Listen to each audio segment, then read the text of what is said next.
Chapter 241, Bonds Humanity Can't Escape. "All right," Tony said, his tone sharp.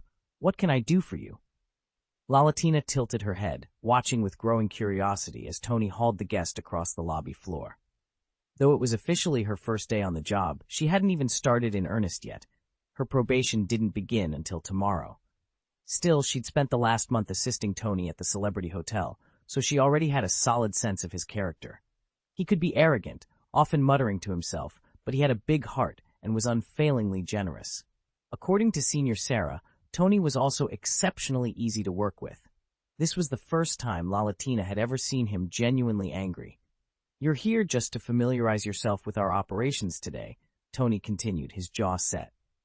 "You'll officially take up your duties tomorrow. For now, you may leave." He waved toward Jarvis, who strode forward at once. "Jarvis, please escort Miss Lalatina to Sarah's office. Show her the route to the tarmac entrance." "Certainly, Miss Lalatina," Jarvis said with a courteous bow. "Follow the signs to the tarmac, and I'll see you there." Lalatina smiled politely. "Thank you, Mr. Tony. I'll see you tomorrow." As she followed Jarvis out of the lobby, she stole one last look at the disgruntled guest. Tomorrow marked the true beginning of her assignment, and somehow she sensed it wouldn't be as straightforward as she'd been led to expect. Tony Stark was just about to clock out. He gave Loki a curt nod and turned toward the exit without offering an explanation. Loki didn't mind being hauled along. After all, he'd weathered harsher treatment at the hands of the Avengers, but the sharp curiosity in the woman's eyes earlier still stung his pride. He glared at Tony. "Enough, Stark." Tony paused at the door, his expression flat. "Look, I did help in the Battle of New York, too." Loki bristled. "You dare lecture me now?" "If you'd actually pulled your weight back then," Tony shot back, "and if your brother hadn't begged me to bail you out just moments ago, I wouldn't be wasting my breath." At that, Tony delivered a swift kick to Loki's thigh. The god of mischief gasped at the sudden pain, but muffled the sound when he heard footsteps on the stairs, and the thought of an onlooker reduced him to stubborn silence. Tony released his grip and strolled into the main hall. Once inside, he peeled off his gauntlets and chestplate. With a flick of his wrist, he channeled a sliver of the Void's power, plucked a bottle from the wine cabinet, and with a resonant pop sent the cork flying. He poured himself a generous glass, the deep red liquid swirling as he settled into a nearby armchair, ready at last to unwind. Damien set his wine glass on the low table and motioned toward the velvet sofa. "Please, sit down. I'd like to explain the tenets of the Void God faith." Thor and Loki sank into the cushions across from him. Damien crossed one leg over the other, settled back comfortably, and lifted his glass. The firelight danced in the amber liquid, accentuating the unnaturally youthful smoothness of his features. "You still look so young," Thor found himself saying. "I recall you once told me you were in your 40s. A faint smile curved Damien's lips. "I was born human, and I still think of myself that way. But when I joined the Void cult and accepted its blessing, my very life essence shifted beyond humanity."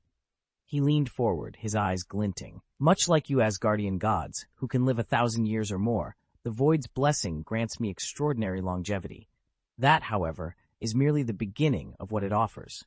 Thor's brows shot up. "So the Void blessing can actually extend one's life that far?" Damien paused, stirring his wine. "Indeed, and the secrets I've learned, well, they can reshape worlds." Loki exchanged a wary glance with his brother, but Damien merely sipped his wine, as if savoring the impact of his words. The hush that followed spoke volumes. The divine rulers of Asgard had just been reminded that power comes in many guises. Tony leaned back, a slow smile curling at the corner of his mouth. "It's far too early to be astonished," he said. He swirled the wine in his glass, the deep red catching the candlelight. "Don't say I didn't warn you. Every one of the hundreds of island members has been blessed by the Void. Think of their abilities as true superpowers, powers that grow stronger with time and practice." He fixed Loki with a steady gaze. "They treat any outsiders who visit the Void cult with courtesy, so long as those visitors show proper respect. But when it comes to their god of the Void, Kassadin, they drop all pretenses. Their devotion is absolute. The Void's blessing gave them the power to remake their lives." Turning toward Loki, Tony's tone sharpened. You should count yourself lucky. If Miss Sonia hadn't intervened just now, cutting you off before you could finish your sentence, you'd be skinned alive, even if you somehow managed to survive. He lifted the glass to his lips and took a deliberate sip. Alcohol no longer affected him much, but he still savored the taste. Glancing over at Saul, Tony shook his head with a wry grin. Don't rush to thank me, he said. Thank Miss Sonia. Then, addressing the group, he set his glass down lightly. So, what does he mean by superpowers that grow? Thor blinked once, then cocked his head. Confusion flickered across his face. News of Cassidon's new void cult had spread like wildfire. Join us, the heralds proclaimed. Embrace the glorious evolution. They spoke of the void's blessing, a power that reshapes flesh and spirit, granting the gift of endless metamorphosis. No one could predict the direction each disciple's evolution would take, but every step invariably forged greater strength. Damien leaned against a crumbling wall, watching the crowds. He offered a wry smile. You might think my body is already formidable, he admitted, but I've undergone fewer than 300 evolutions. Tony's jaw dropped. Unlimited evolution? That's astounding. Thor stepped forward, brow furrowed. I've only gone through a little over 200. I wonder if there's a limit. Damien shrugged, eyes alight. The higher you ascend, the slower the gains become. But Cassidon himself once told me. He paused, letting the tension build. Time will bring me everything I desire. Tony exchanged a glance with Thor. Neither could say whether infinite evolution was possible. Yet as they watched Damien's calm confidence, they knew one thing for certain. A few hundred transformations were enough to forge a power that could shatter worlds. If evolution alone granted you special abilities, then mastering additional powers, or tapping into external forces, would only make you stronger. Damien's choice was clear. He would leverage his own technological innovations to raise his base level of power, thereby expanding his upper limits even further. Thor, standing by, caught every word. He could feel the unshakable confidence and the quiet dominance in Cassidon's voice as he spoke of granting his blessing. Odin, the All-Father, could bestow divine strength on mortals, enhancing their bodies beyond ordinary limits, but even that gift had its boundaries. Cassidon's power, by comparison, felt inexhaustible. What kind of terrible being could wield such force? In a rare moment of self-reflection, Cassidon admitted to himself, Before I embraced the void, I trusted in my own intellect. I forged steel armor so advanced it outclassed Blue Earth's most modern designs. Yet no matter how strong the armor, it could never erase the inherent weakness of flesh and bone. Now I am 42 years old, the age when a human's physical abilities inevitably begin to decline. And I am no exception. Damien leaned back in his chair, staring wearily at the workshop ceiling. I can't escape the aging process, he said quietly. So I've been chasing quick wins, little triumphs I can savor before my time runs out. He paused, gathering his thoughts. All my life, I've dreamed of creating technology that would outlive me, something that would go down in history. Ideally, I wanted to build a vessel capable of carrying us into the universe. That was my original ambition. He shook his head, a rueful smile touching his lips. But I know it was never realistic. Even when I was younger, the idea of breaking free of Earth's gravity felt impossible. And as I grow older, it only becomes more out of reach. Humans may be brilliant, but our bodies remain painfully fragile. With Blue Star's current tech, space travel demands near superhuman fitness. Tony listened in silence. When Damien fell quiet, Tony cleared his throat and offered a rueful grin of his own. You know, he began, I had ideals like that once too. He tapped his datapad, sending off the second mission update. Chapter 242, Loki realizes his mistake. Damien sat in the observation deck, gazing out at the star-speckled void beyond the viewport. He turned back to Thor and Loki with a quiet confidence. Ever since I joined the void, he began, I've felt that time itself has become my greatest ally. The frailty of my old human body is gone. I'm stronger than I've ever been. And at last, I've set foot in the universe beyond the blue star. I've seen worlds I once thought out of reach. He flexed his fingers, as if testing his newfound strength. Now, no mission can wear me down. I have endurance and agility in abundance. My lifespan has been stretched, my powers amplified. That means more hours, more days, even more centuries to chase every goal I've ever dreamed of. My ideals aren't distant anymore. They're within my grasp. Given enough time, a solid plan, and the courage to act, any dream can become reality. Thor exchanged a glance with his brother. To them, mortal lives had always seemed like brief flickers. As Asgardians, they counted their years in millennia and scarcely understood how humans could be forced to abandon one dream after another, simply because time ran out. That's why I wanted to talk to you both, Damien added, leaning forward. You live so long you can afford to be patient, but for someone from Earth, every second matters. Time was once my greatest enemy. Now, thanks to the void, it's my greatest weapon. Loki's pale eyes narrowed as he processed Damien's words. You speak as if time itself serves you, he said, his voice low and thoughtful. I've never considered it that way. Damien smiled. You don't have to, and that's exactly why you two must appreciate what it means for those with only a human lifetime to live. I've transformed fear of time into my strongest asset, and from now on, nothing will stand between me and my dreams. For the first time, Loki's expression softened. In that moment, the god of mischief realized how deeply he had underestimated the resolve of a mortal armed with the boundless gift of time. As for Damien's psychological changes after stepping into the void, they aren't identical to every other member of the void cult, but the same dark echoes run through them all. It speaks volumes that Kassadin, the man who bestowed their power and reshaped so many lives, occupies such a lofty place in their hearts. I see what you mean, Tony said quietly. Thor's brows lifted. When he caught Tony's meaning, something akin to relief flickered across his features. I understand, too. From now on, I'll be careful how I speak and act whenever I'm around the Void Cult. As long as you don't cross Kassadin, Loki interjected, his tone cool but amused. Thor's gaze slid to his brother. Loki's insinuation was sharp, and Thor nodded gravely. The Void Cult's followers were formidable, each one brimming with terrifying potential and absolute loyalty to Kassadin. So long as Kassadin himself wasn't insulted, they might remain distant, even unfriendly, but they wouldn't pursue you as an enemy. But provoke him, besmirch his name, and unless you planned never to leave Asgard again, you could count on them hunting you down without mercy. Damien's eyes narrowed as he watched Thor and Loki absorb his words. Good.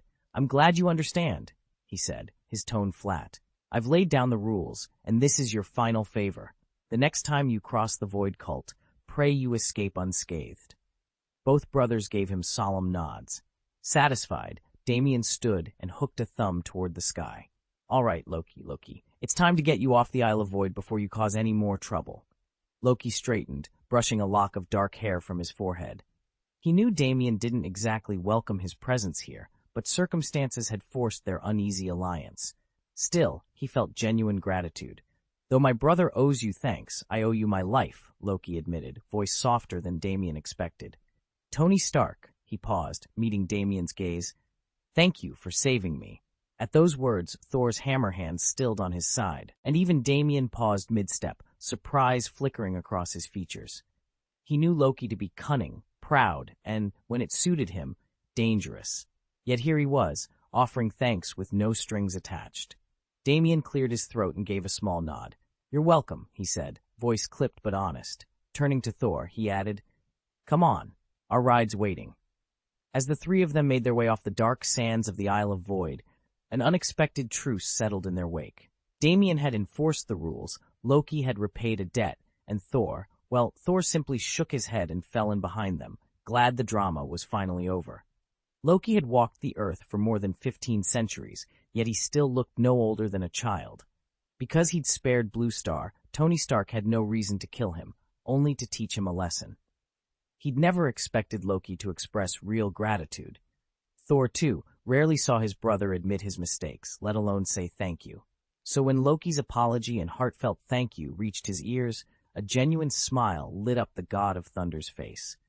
You don't need to banish me, Loki said, voice steady. I'll leave Void Island on my own, until we meet again.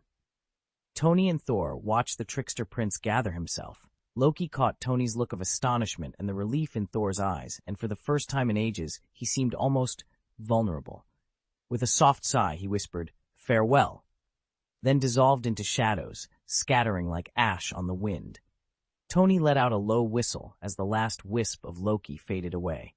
You know, Thor, I think your brother still needs a few more lessons to really drive home the point. Just beating him up won't solve anything, Thor said with a wry smile. Loki may have an awkward temperament, but he's no fool. He always plans an escape route before diving into anything. This time he came to Void Island hoping to curry favor with Kassadin, the god of the Void, and somehow absorb more power. Even if Kassadin refused, he knew the Void God wouldn't hold it against him. The plan was sloppy from start to finish, but it did grant Loki a narrow escape from death, enough to teach him where he went wrong. Thor chuckled softly, thinking of his troublesome brother. Wanting greater power wasn't a sin. No one, not even he, would turn it down. Thor, too, dreamed of rising to his father Odin's level, to be the famed god-king of the Nine Realms. Only by growing stronger could he truly protect Asgard and all he cherished. But he also understood that strength isn't forged overnight. With Odin still watching over them, Thor simply needed to grow in time, step by steady step. No matter what happens, you always gain wisdom from every experience. He's unlikely to return to Void Island again. Thor, remember what you promised.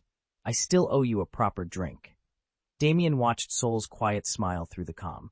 He returned it, leaning back in his chair. Once you're back on Blue Star, I'll send over a bottle of my finest. We'll toast to all this then. Soul's relief was evident as he nodded. Thank you again for rescuing my brother. I truly appreciate it. With that, Saul ended the transmission.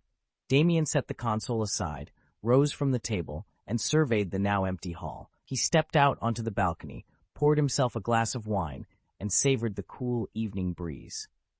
Once he finished his drink, he decided it was time for dinner. Tomorrow, Lalatina would officially join his staff and handle meal deliveries, but tonight he'd have to fend for himself. As the sun dipped below the horizon, Damien made his way to the cafeteria. Many members of the Void cult were already gathered under the soft glow of the dusk lights, chatting and lining up for food. His entrance drew no unfriendly stares or whispers, just the hum of ordinary evening chatter. Damien eased into the queue, ready to grab a bite and reflect on the day's events.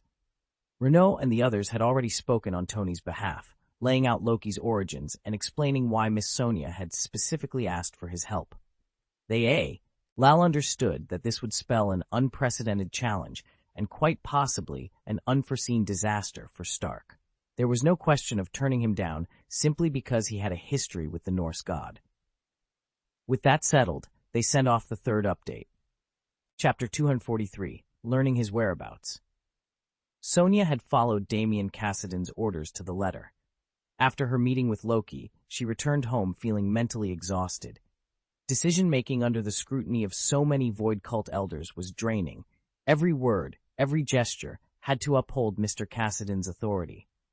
No sooner had she stepped through the door than she collapsed onto the sofa. Damien watched her slump with calm approval. You handled that meeting very well, he said, inclining his head. But why did you stop Loki from revealing what he knew? Sonia closed her eyes for a moment, gathering her thoughts. When she spoke, her voice was steady but soft. Thank you for your kind words, Mr. Kassadin. There were several reasons I couldn't let Loki say everything. Damien leaned forward. I'm listening. She drew herself upright and met his gaze. First, his information was too sensitive. If he'd spoken freely, it might have exposed our entire network. Second, I needed time to verify his intel before letting it circulate among our ranks. And finally, I suspected he wasn't telling us the whole truth. Continue, Damien prompted, his expression readable. Just then Tony, who had been standing quietly by the doorway, couldn't hide his surprise. He and Sonia had worked side by side for years. He recognized the hint of compassion in her tone. Damien nodded slowly, evidently satisfied with her answer, though like Tony, he still wondered what deeper motive had driven her to show mercy. Sonia sank back into the cushions, feeling the tension ease now that she'd explained her decision. Damien remained watchful, as always, but at least for the moment, he trusted her judgment. Damien frowned, folding his arms. The first reason you gave is that, at this stage, Asgardians can't join the Void cult. In other words, there's still room to negotiate. Sonia nodded. Exactly. Loki may be Asgard's prince, brash and headstrong at times, but he's still bound by certain protocols. We can't afford to alienate him completely. Your second point, she went on, is that Loki and Tony Stark are only tenuous allies at best. Damien leaned forward. I didn't fully grasp your meaning until I saw Thor, Loki's brother and the god of thunder, constantly calling on Tony for assistance. Right, Sonia agreed. If we assassinate Loki, it will drive a wedge between Thor and Tony. And remember, Tony's homeworld, Blue Star, is one of the 9 realms. A rift there could spell disaster for his realm as well. She paused, studying his expression. Those are the 2 main reasons, aren't they? Damien allowed himself a half smile. They're certainly critical, but they're only part of the picture. Because Loki has the god king Odin and all of Asgard backing him, Sonia explained, leaning forward.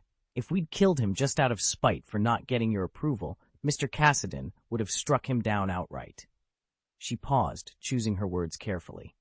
But the Void cult is bound by strategy, not mere cruelty. Assassinating Loki now would reek of desperation and invite Odin's wrath. A full-blown war with Asgard would be disastrous. I know you're not one to shy away from conflict, Damien, but open hostilities would cost us in lives, resources, and stability. It goes against everything the Void religion stands for. Sonia offered a measured smile. So, instead of outright violence, we made him an offer. We showed him we mean goodwill, but not that we're easily bullied. I gave him a lesson, enough to warn him off, but not enough to draw Odin's sword. Damien's eyes lit up with understanding. He nodded appreciatively. I'm grateful for the care you've taken in handling the Void cult's interests, Sonia, he said. Though he possessed the power to act unilaterally, Damien had no desire to provoke the Allfather. Better to keep their ambitions shrouded in shadows than to ignite a war they might not survive. Damien paused at the villa's threshold, then turned to Sonia with deliberate calm. I've made my decision. Will you tell Loki? Sonia's head tilted as she processed his words. Damien could see the quiet calculation behind her customary crooked smile. She'd long suspected that Loki wouldn't give up so easily. Even now, he hovered around Void Island, clinging to the faint hope of winning a blessing that would never come. At first, he'd refused to admit defeat, searching every empty shrine and broken altar. But day after day, the island's silence grew heavier, until at last he would have no choice but to leave empty-handed. Damien knew Loki well enough to suspect he might stall or try some last-ditch trick. Sonia had anticipated it all. These are the arrangements we'll need, she said, voice low but steady. Just a second, Damien replied gently. I'll put together something to eat. Hearing his offer, Sonia's crooked grin softened into something almost warm. No dinner tonight, she said. I have to head out. Damien studied her face. For the first time in a long while, Sonia looked happy, her joy honest and unguarded. It made his chest tighten with a restless longing of his own. You're going out now? He asked. She chuckled softly, shaking her head. An errand won't take more than a few days. How long exactly? He frowned. Sonia's impromptu trips tended to spiral. 48 hours tops. Don't worry about me. With that, Sonia slipped into the villa to gather her things. Damien watched her go, disappointment flickering behind his calm mask. Yet he understood. She was playing a part as vital as his own. After a moment, he squared his shoulders, turned away, and stepped into the gathering dusk, determination stealing his stride. Whatever came next, the course was set, and Loki would soon learn that neither desert island nor empty promise could stand in their way. Damien Cassidon's will was absolute, and no one, not even his closest aides, dared interfere. This time he'd been away barely a few days, yet when he returned, Sonia had to remind herself to breathe. She'd spent the interlude indulging in comfort food, hoping each rich bite would quiet the knot of frustration in her chest. Just as she finished dinner and prepared for a bath, her cosmic communicator chimed. A notification scrolled across the screen. Account expenditure, $300,000 at the Celebrity Hotel. Current balance, $199,700. Damien rarely touched his own funds. If a bill needed settling or a purchase had to be made, he simply issued an order, and Sonia handled the rest. To simplify bookkeeping, she'd even arranged for him a private petty cash card so that every transaction came straight to her. She'd never seen such a charge before, and her heart skipped a beat. The Celebrity Hotel. Of all places. Sonia had once helmed its VIP services. She knew every suite, every secluded corner. And yet Damien, who'd been a guest at her doorstep, had chosen not only to stay there, but to rack up a 300,000 tab without so much as a heads-up. Worse, he hadn't even asked her to make the reservation.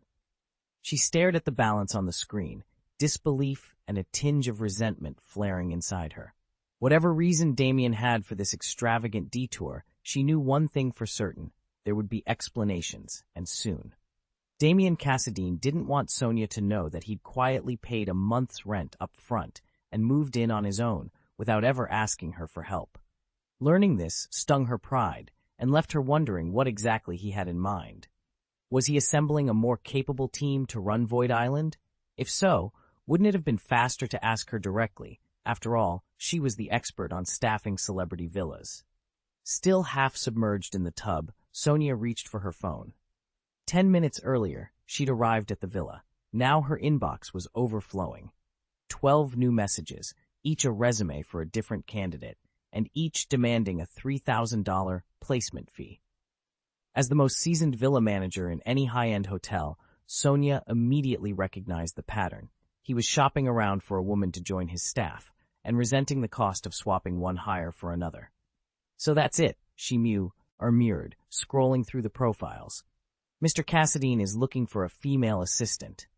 She studied the latest batch of applications, tapping thoughtfully at the fourth one to bring up its details.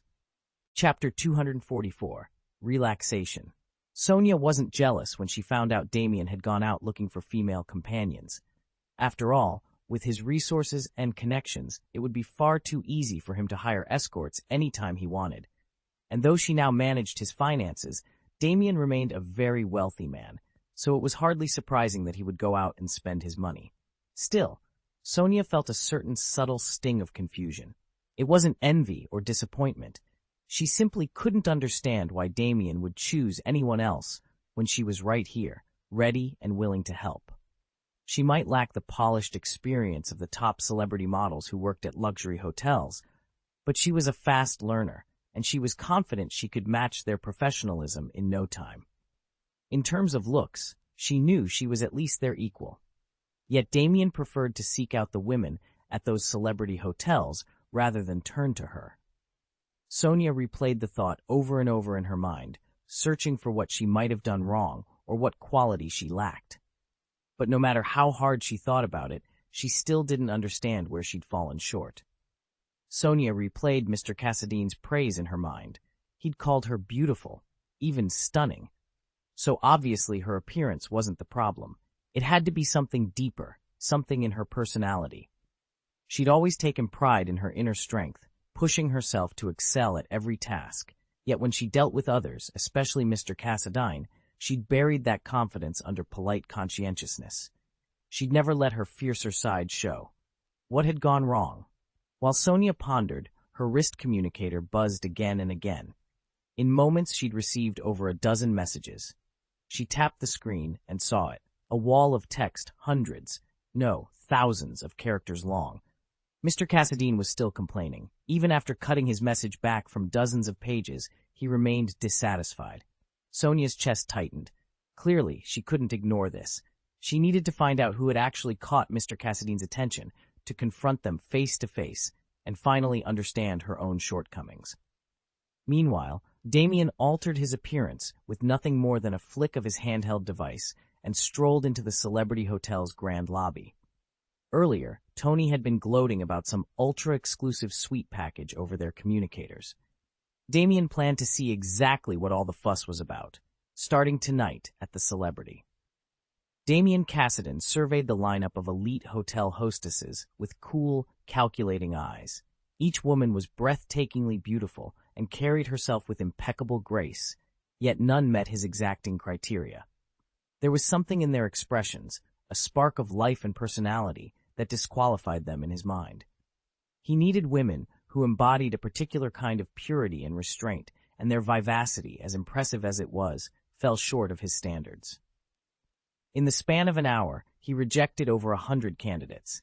Still dissatisfied, he quietly settled his bill with the villa's manager and departed, determined to return to Blue Star and continue his search there. Meanwhile, Sonia emerged from her bath, wrapping herself in a soft white robe. She perched on the edge of her bed, hair still damp, and waited anxiously for word. 10 minutes passed without a single message. No update on whether Mr. Cassidy had finally found someone suitable, or whether his spending spree had extended beyond the 600,000 yuan he'd already shelled out. Frustrated, she let out a slow sigh. Of course, he'd changed his mind again. Squandering 600,000 yuan in under an hour was nothing to him. Sonia couldn't help but notice that, out of all the glamorous women and top models gathered at the celebrity hotel, not a single one had managed to catch Damien's attention. She reminded herself, he really does have a keen eye. She wasn't especially hung up on competing. She'd seen far too many women in these circles chase fame and fortune at any cost, only to watch their lives unravel. Still, that didn't mean she lacked ambition. She simply refused to measure herself by the price tag on her car, the model of her starfighter, or the square footage of her villa. But when it came to her own looks, no woman could afford to be indifferent. Damien's latest quest was, in essence, a beauty pageant by another name, and knowing how many contenders had already fallen short gave Sonia a surge of quiet confidence. By the time she dried her hair, the clock on the nightstand read 9 o'clock. It was far too late for another walk around the island. She climbed into bed, propped her head on a pillow, and picked up her communicator. Now all that remained was to see where Damien intended to lavish his next expenditure. Sonia glanced at the clock. 1 a.m. Hours had quietly slipped by, and still there wasn't a single charge on Damien's account. He must have given up, she muttered under her breath. She frowned. Damien was the type who'd rather pay than resort to force. If he'd wanted companionship, he would have simply covered the tab. No spending at all meant he'd abandoned any notion of going out for fun. But then why had he insisted on leaving in the first place? Damien had been living on Xandar for over a year, and his personal bank card was one of the station's most familiar accounts. Sonia had never once seen him make such a solitary transaction, because, clearly, he hadn't made one. Glancing at the time again, she sighed, deactivated the communicator's display, and switched off the light. She'd been dying to find out what Damien was up to, but she had an early start tomorrow, and if he ever discovered she'd been monitoring him, she'd never hear the end of it. Damien spent 3 days back on Blue Star. Each morning he climbed into his hovercar and scouted the planet's most exclusive districts. Each evening he entertained a new companion whose beauty met his exacting standards, using the time to sate his appetite for pleasure. Then, one afternoon, he returned to Xandar. Life on Xandar was never simple. Between the endless responsibilities thrust upon him, Sonia, his ever-diligent aide, had spent the past few days anxiously monitoring the cosmic communicator for any word of him. Yet Damien arrived without waiting for a single message. "Damien, you're back already?" Sonia snapped off the device and rose to her feet at once. He offered her a casual nod. Had to handle something in person. Sonia caught a faint trace of perfume on his jacket sleeve. It confirmed what she'd suspected. He'd found the woman he'd been seeking. She longed to ask for details, but the distance between them forbade it. Her station didn't allow such personal inquiries. "Very well," she said, smoothing her expression into a polite smile. "I'll have afternoon tea ready in the lounge for you." "Why aren't you curious about what I got up to this time?" Damien asked as he stepped back into the room. Sonia glanced up, amusement dancing in her eyes. "You've been cooped up here for days. I figured you must have gone out to clear your head."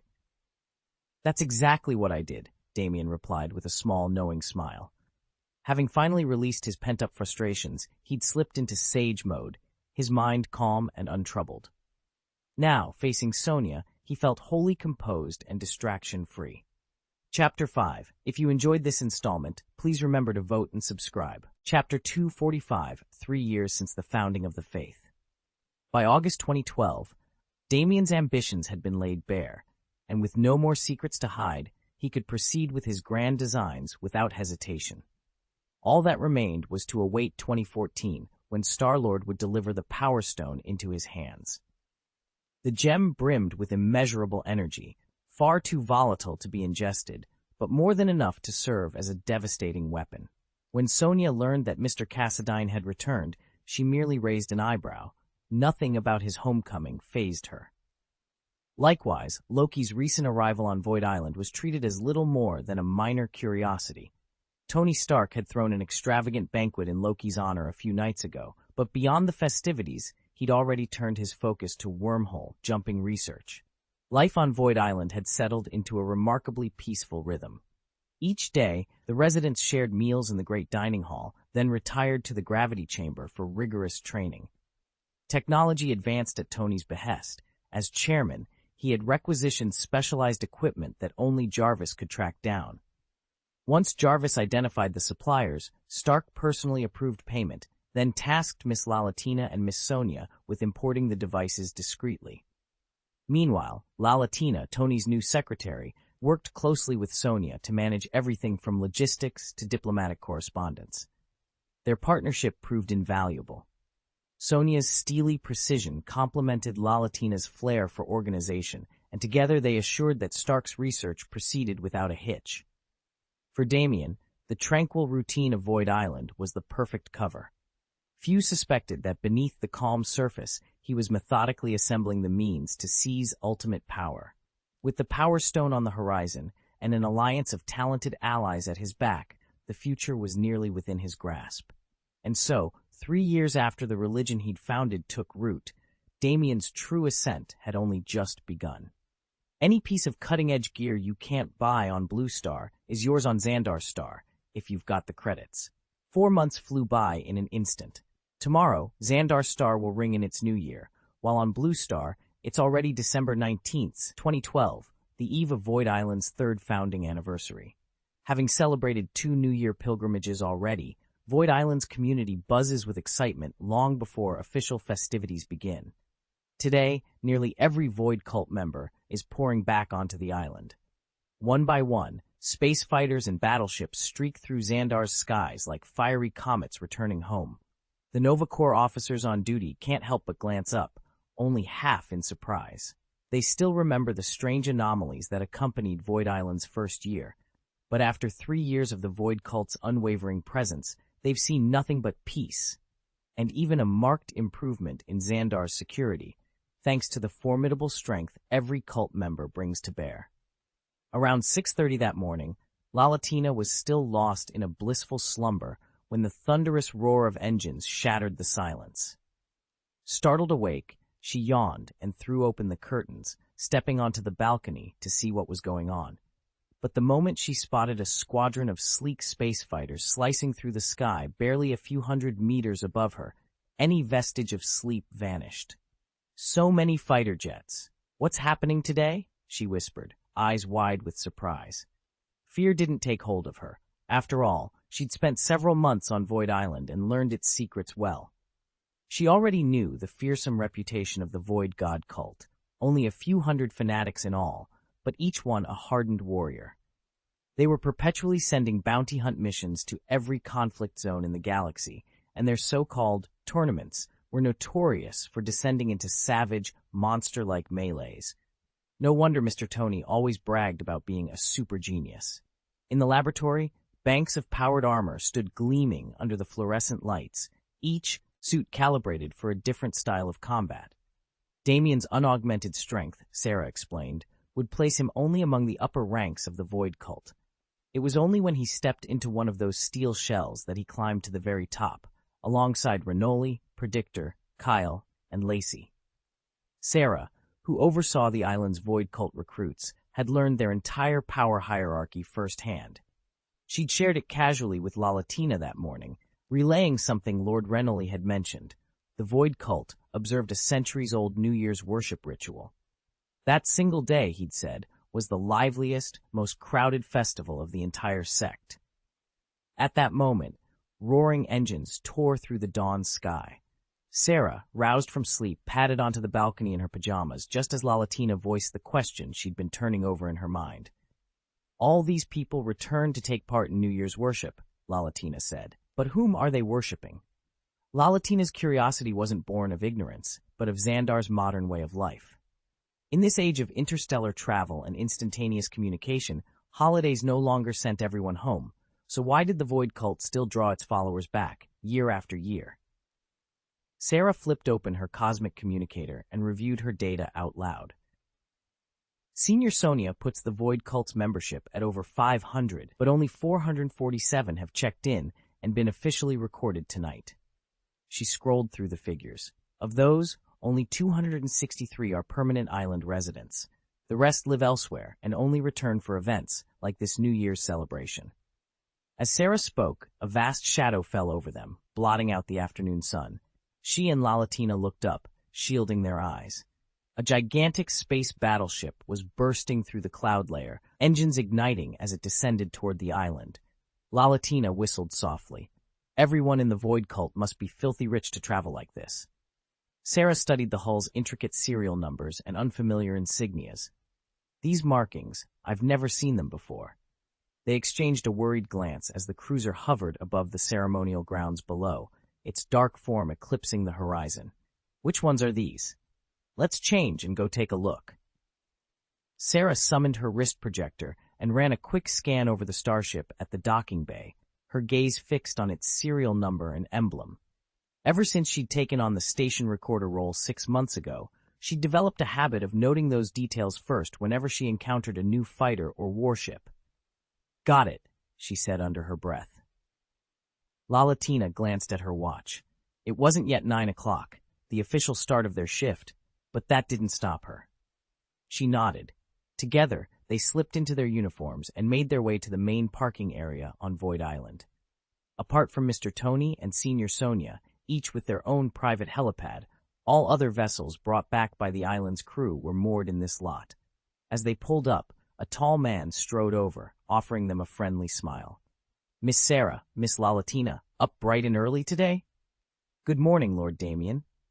I wish I could sleep a bit longer, Damien groaned, rubbing his eyes. But with all that clattering, there's no way I'd stay asleep. Sarah glanced around, her expression a mix of resignation and habit. Being startled awake was nothing new for her. Despite the helpless look on her face, she hardly minded. Damien chuckled.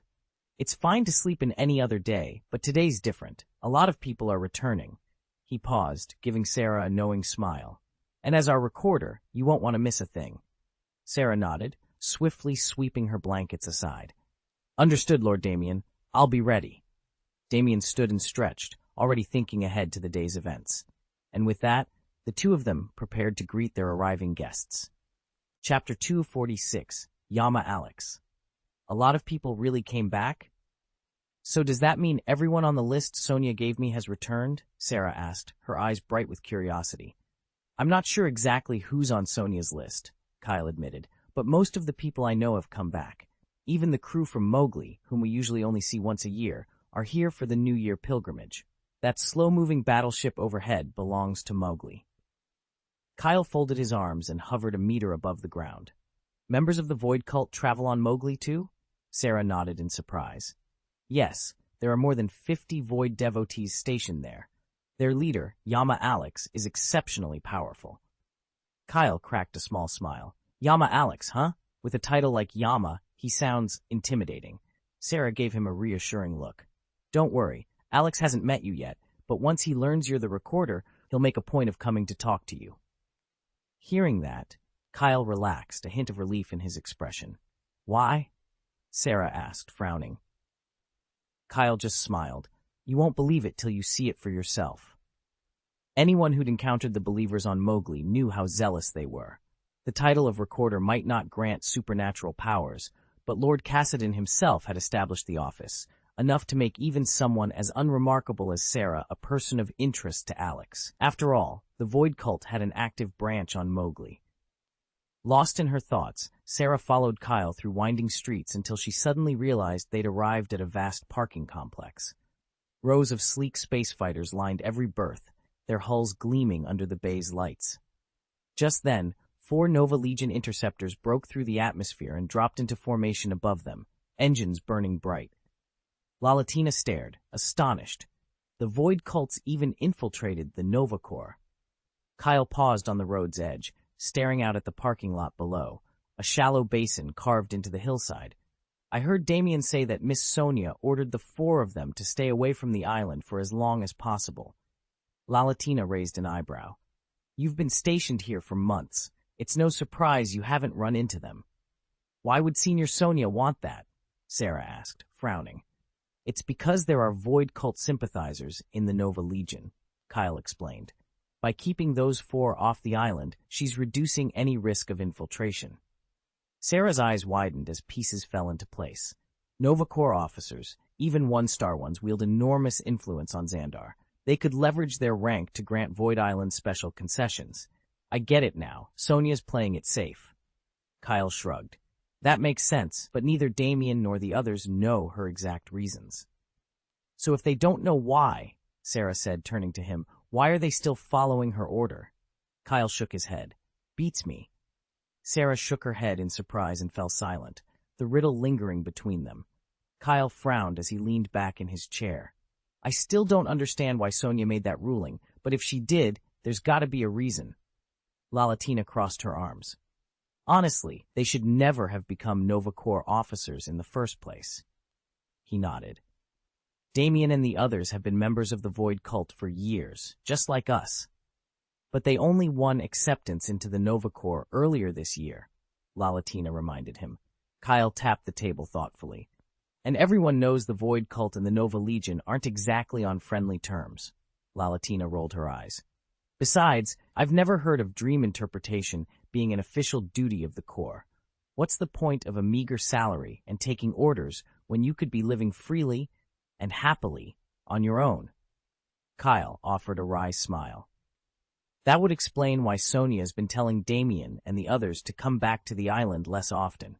She's trying to ease the tight spot they've landed themselves in with the Nova Corps. Lalatina's gaze drifted toward the horizon.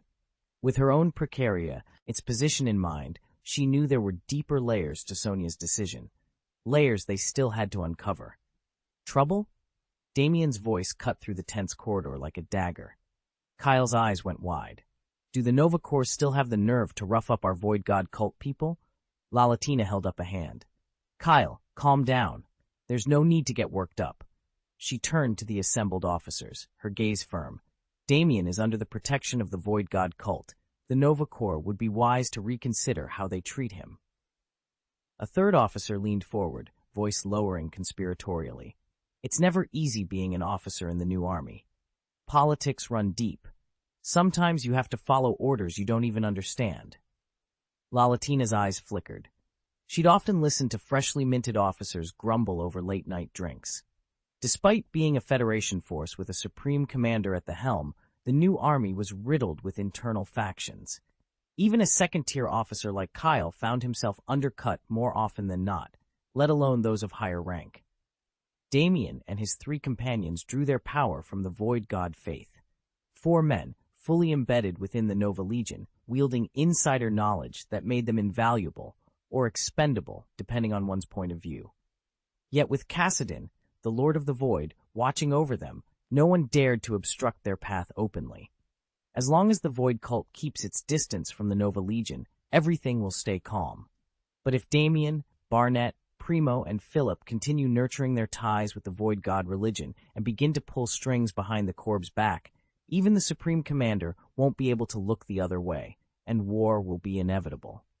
You know they can't help themselves, one officer muttered, shaking his head. Let it go. It's not our problem. Besides, another added, Damien's track record speaks for itself. If things get sticky, he can always retire to Void Island. There are plenty of ways to make credits outside the Corps. Kyle lingered over the idea for a moment, then shrugged it off. Too much paperwork, too many logistics. He simply wasn't interested. Just then, a flight of Nova fighters roared overhead. In unison, Damien, Barnett, Primo, and Philip leapt from their cockpits, clad head to toe in gleaming Corps armor. Their confidence crackled in the air like static, but it was the figure that followed them down from the massive battlecruiser that truly shifted the atmosphere. Nearly 3 meters tall, he moved with the ease of a born warrior, broad-shouldered, crowned with flaming red hair, and eyes so sharp they seemed to pierce straight to your soul. The 4 hardened officers went still, their bravado draining away. Then Damien broke the silence, rushing forward with a grin he couldn't quite hide. Lix, it's been a year since I last saw you. It seems you're growing ever stronger. Damien remarked with a warm smile as he sensed the potent aura rippling off Lix. I owe it all to the great god of the void, Mr. Cassadine, Lix replied earnestly. With his guidance, my power has naturally soared. Alex's eyes narrowed the moment he noticed the Nova Corps insignias stitched onto their uniforms. A flicker of displeasure crossed his face. Then tell me, why have you two signed up with the Nova Corps? Chapter 247. Is she the recorder? Lix, I know exactly what you mean, Damien said, his tone measured but unyielding. But we joined the Nova Corps for our faith in the Void God. Donning the Corps' uniform has only strengthened our conviction and increased our power in the field. Within our authority, we can still lend Miss Sonia whatever assistance she needs. He paused, letting the point sink in. And as we rise through the ranks, we'll only reinforce the Void God cult's standing on Xandar. Mollix regarded them coolly. Damien and the others had worked with her long enough to predict her reaction. She tolerated no excuses. So they laid out their argument in clear, unambiguous terms. They served the Void God and Lord Cassadine first and foremost. Their commission in the Nova Corps was simply the means to spread the faith more effectively. Most cult members shared this devotion, but none matched Alex's fervor. Alex demanded that every thought and action be justified in the name of the Void God. Any hint of doubt would unleash a relentless barrage of correction. With him, a single misstep in wording could trigger a full-blown lecture on impure thoughts. That was why Damien had been careful to frame everything as an act of piety. Anything less would never satisfy Alex's exacting standards. What do you make of Miss Sonia's plan? Alex's frown deepened at Damien's confident remark, but just as quickly, his skepticism gave way to relief. He leaned forward. She's briefed on our strategy, isn't she? And everything's proceeding as we expected? A broad grin split Damien's face as he wrapped a hand across his chest. Precisely. If this goes off without a hitch, the rewards will be substantial. Alex's smile grew even wider. He reached out and clapped Damien on the shoulder, an easy move for his 3-meter-tall frame, which made Damien's own 2.1 meters look almost modest by comparison. That's what I like to hear. So how are things with Mowgli? Any new developments? Damien caught Alex's approving gaze and shrugged, a faint smirk playing at the corner of his mouth. I've gathered a few promising leads. I'll fill you in once I've got confirmation. Alex nodded, satisfaction plain on his features. The two men exchanged a knowing look, each confident that Miss Sonia's endorsement would keep their operation right on track. Currently, on Mowgli, only 57 people have been blessed. Alex's lips curled in disgust. Too many harbor impure thoughts, he spat. That's why I failed to receive Lord Cassadine's blessing, the Void God's favor. But mark my words, I will continue to spread the teachings of the Void God cult and proclaim Lord Cassadine's greatness across the universe. He paused, eyes burning with hatred. Take your time, though, he sneered. We have all the time in the world. Damien had grown used to seeing Alex like this. After their conversation, he fell in step with Sarah and Kyle, strolling through the gathering crowd. Is that Mollix up ahead? Sarah whispered, her voice trembling. From a distance, the towering figure exuded a barely contained menace. His size and that aura, Kyle gave her a reassuring smile. He is strong, no doubt about it, but on Void Island he never caused real trouble. He's blunt and tends to spout strange theories, but he's honest in his own way. If he says something that makes you uneasy, just nod and agree. It's as simple as that. Sarah swallowed hard, managing a shaky smile. Kyle's calm confidence was contagious. As long as they respected Mollix's quirks, there really wasn't anything to fear. Damien listened carefully as Lord Kyle leaned in. Just follow Damien's lead, Kyle said. He's easy to work with, so long as you agree with his decisions. Sarah raised an eyebrow. But I'm not even a full member of the Void Cult. Are you sure this will go smoothly for me? Kyle exchanged a knowing glance with Sarah's compatriot. It should. And if you hit any snags, simply mention Miss Sonia's name. Lix, another cultist standing nearby, nodded. We all respect Miss Sonia immensely. He gave Sarah a reassuring smile. Don't worry, Senior Sarah. Lalatina, who'd been listening, added, Mr. Tony said your title might not grant any real privileges, but it does command respect from everyone on the island. As the conversation wound down, Damien approached.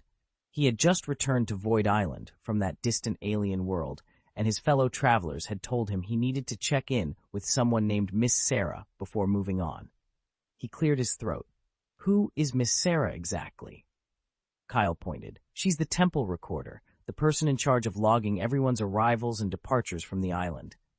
Damien's eyes scanned the group and settled on a tall man standing off to one side. He was broad-shouldered, about 1.8 meters tall, with a calm, watchful expression. That had to be him, Miss Sarah, the enigmatic gatekeeper of Void Island. Damien paused at the gates when a voice called out behind him. He turned to see a temple guard who didn't hesitate to speak up. The Recorder's temple? She lives there? Then where is she right now? The guard pressed. Damien frowned and considered for a moment. She probably hasn't reported for duty yet. Her shift doesn't start until 8, and it's barely past 6. A few bystanders overheard and muttered among themselves, with the New Year's pilgrimage starting soon, it's unthinkable that she'd still be asleep. At once, Damien's expression grew serious. If the island's official recorder, Sarah, wasn't at her post, it could spell chaos once the pilgrims arrived. Without another word, he leapt into the air, determination driving him toward her residence. Not long after, he spotted a familiar figure standing alone on a bluff. Kyle. Apart from missions, Kyle hardly ever left the island, so Damien knew he'd be well informed about its every corner. With a soft thud that echoed like a clap of thunder, Damien landed squarely in front of the taller man. Damien himself stood a full 3 meters tall. Kyle wasn't much smaller at 2.5. Side by side, they might have been mistaken for mythical giants. Kyle, Damien called out, his tone urgent. I need to find Sarah. Do you know where she's sleeping? Sarah and Lalatina both stood well over 1.7 meters tall, towering figures among most women, but at this moment, they moved with the awkwardness of girls who hadn't yet grown into their height. Damien strode up to Kyle and asked without preamble, Kyle, do you know Sarah, the recorder of the Void God cult? Kyle glanced down at the woman reclining on the bench, Sarah, with her dark hair tumbling around her shoulders, and nodded. Yes, I know her. Damien's brows shot up. I've heard that Sarah, our official scribe, is still asleep on such an important day. That's out of line. I need to remind her of her duties immediately. Kyle shrugged. She's right here. I don't see anyone else who fits the bill. Damien looked back at the two women, Sarah barely awake, and Lalatina watching him with polite curiosity. Neither carried the solemn bearing or formal robes he expected of a high-ranking sect officer. To him, they looked like ordinary cultivators.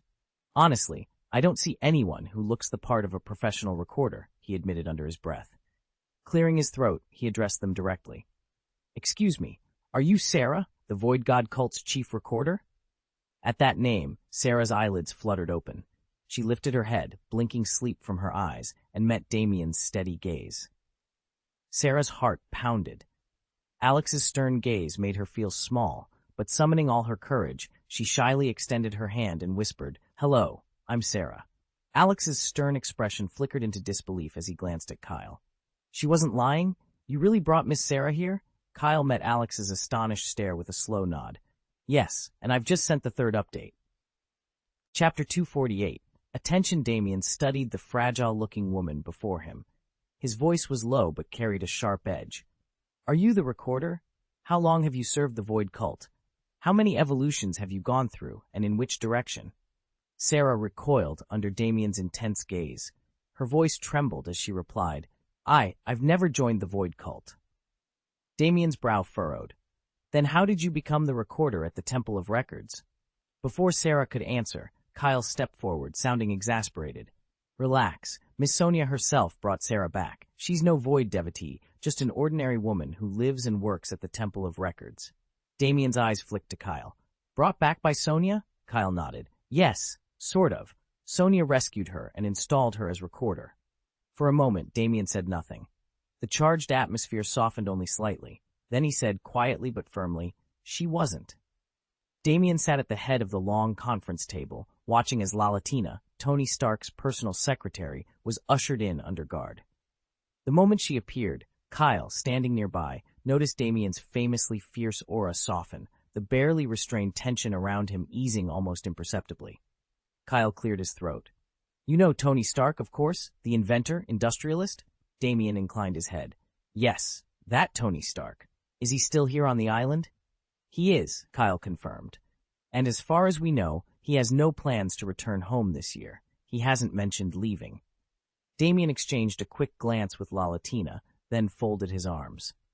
Understood. Let's table Stark for now. He turned to the young woman standing off to the side, her quill poised over a ledger. Recorder Sarah, did I pronounce your name correctly? Sarah's eyes widened at the softening in Damien's voice.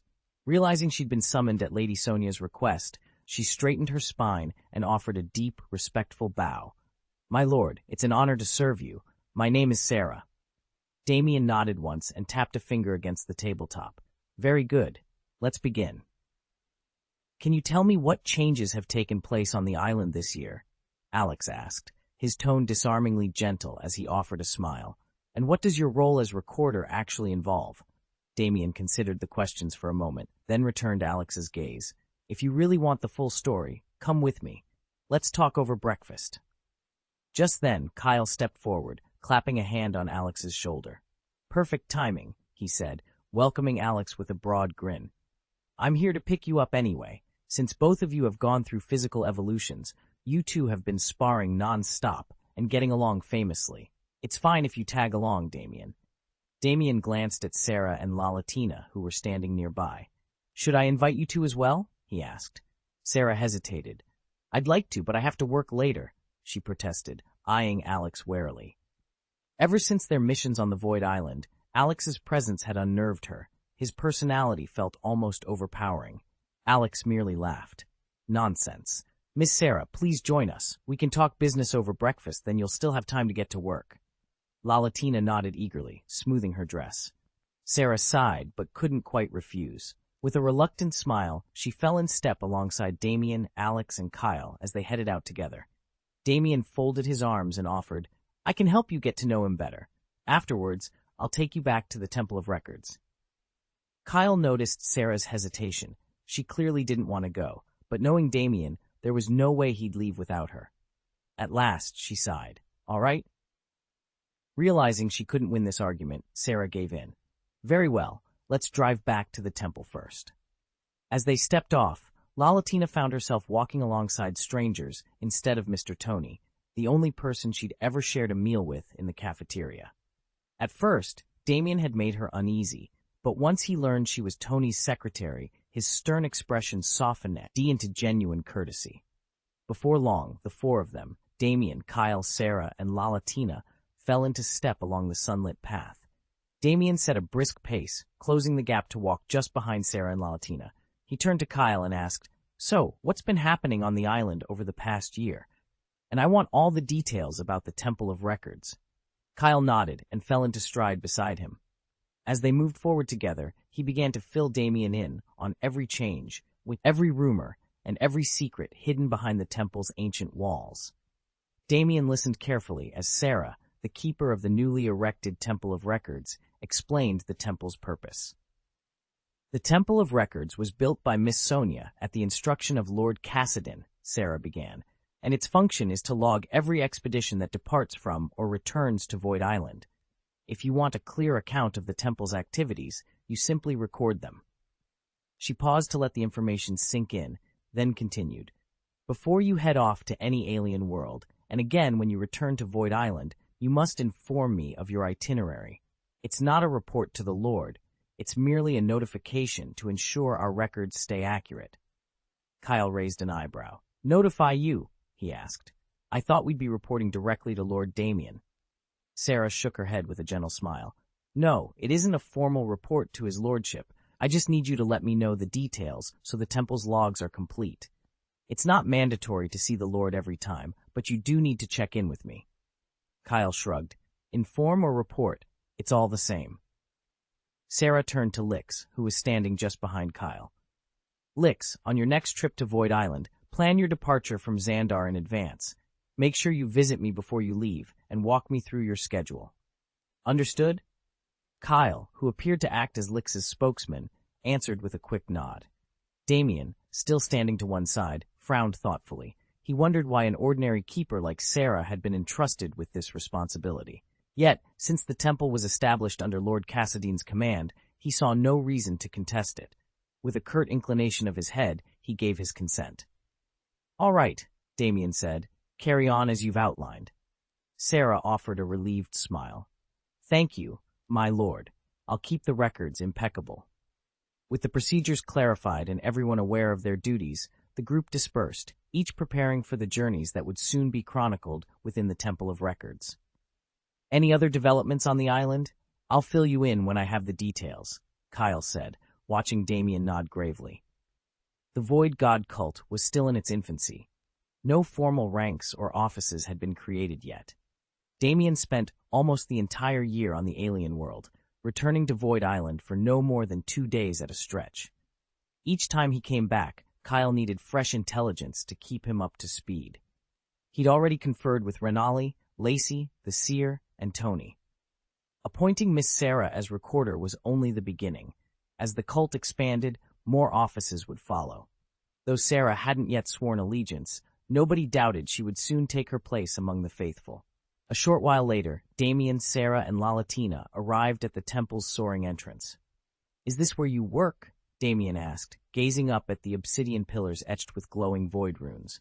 Sarah stepped forward with a respectful bow. "Yes, Lord Cassidon, the god of the void, considers the recorder's chamber one of his most cherished seats." Her eyes shone with pride. "As his recorder, I chronicle every proclamation and revelation. But I'm still an outsider, and I've faced more than a few challenges." Lalatina offered Sarah an encouraging smile. "You're doing beautifully. Don't let any obstacle shake your resolve." Sarah drew a steadying breath. "Thank you, Lalatina. I know I have much to learn, yet I will see it through." Damien inclined his head, impressed by her composure. "Good, then let's get you settled in." Sighed. "There's much to discuss, and I want you fully briefed before the next congregation." As they stepped beneath the vaulted archway, the three of them disappeared into the hushed sanctum, prepared to shape the future of the Void God cult together. "If you ever run into any trouble, don't hesitate to come find me," Alex said with a friendly smile, sweeping his arm to encompass the temple's soaring pillars and intricate murals. Sarah paused, taking in the vast hall. Each stone column was carved with ancient void runes, and tendrils of violet light pulsed along the walls. It was breathtaking, and clearly the product of Lord Cassidon's grand design. "Lord Cassidon's choices are never arbitrary," Alex continued. "He established this position and commissioned this temple for a reason. I'm certain that in time, you'll prove to be one of the Void Cult's finest members." Sarah's heart raced. She had braced herself for skepticism, perhaps even hostility, but not this warm endorsement. She managed a genuine smile. "Thank you," she said softly. "I won't disappoint you." Chapter 249, delicious but rapidly evolving. Damien couldn't help but smile when he saw Sarah finally relax. "All right, let's record everything you did in the restricted zone," he said, setting his recorder on the table. Sarah's eyes widened. "Oh, no need to gear up or sneak back in. Just ask me what you need." She waved him off. He nodded. "Fine. Tell me where you went, how long you stayed, and when you returned to Void Island." "Just the highlights. No need for a minute-by-minute account," he added. Sarah took a steadying breath. "Most of this year, I've been stationed on Mowgli. Every couple of months, I slip over to a monster-infested world to hunt, fight, and push my evolution forward." Damien tapped his pen against the recorder. "You don't even know its real name?" "I don't," she admitted. "So I call it the Monster Planet." He leaned in. "Can you share its coordinates?" Sarah hesitated, then shook her head. "I could, but it's classified. Honestly, I only brought it up out of curiosity." Damien switched off the recorder.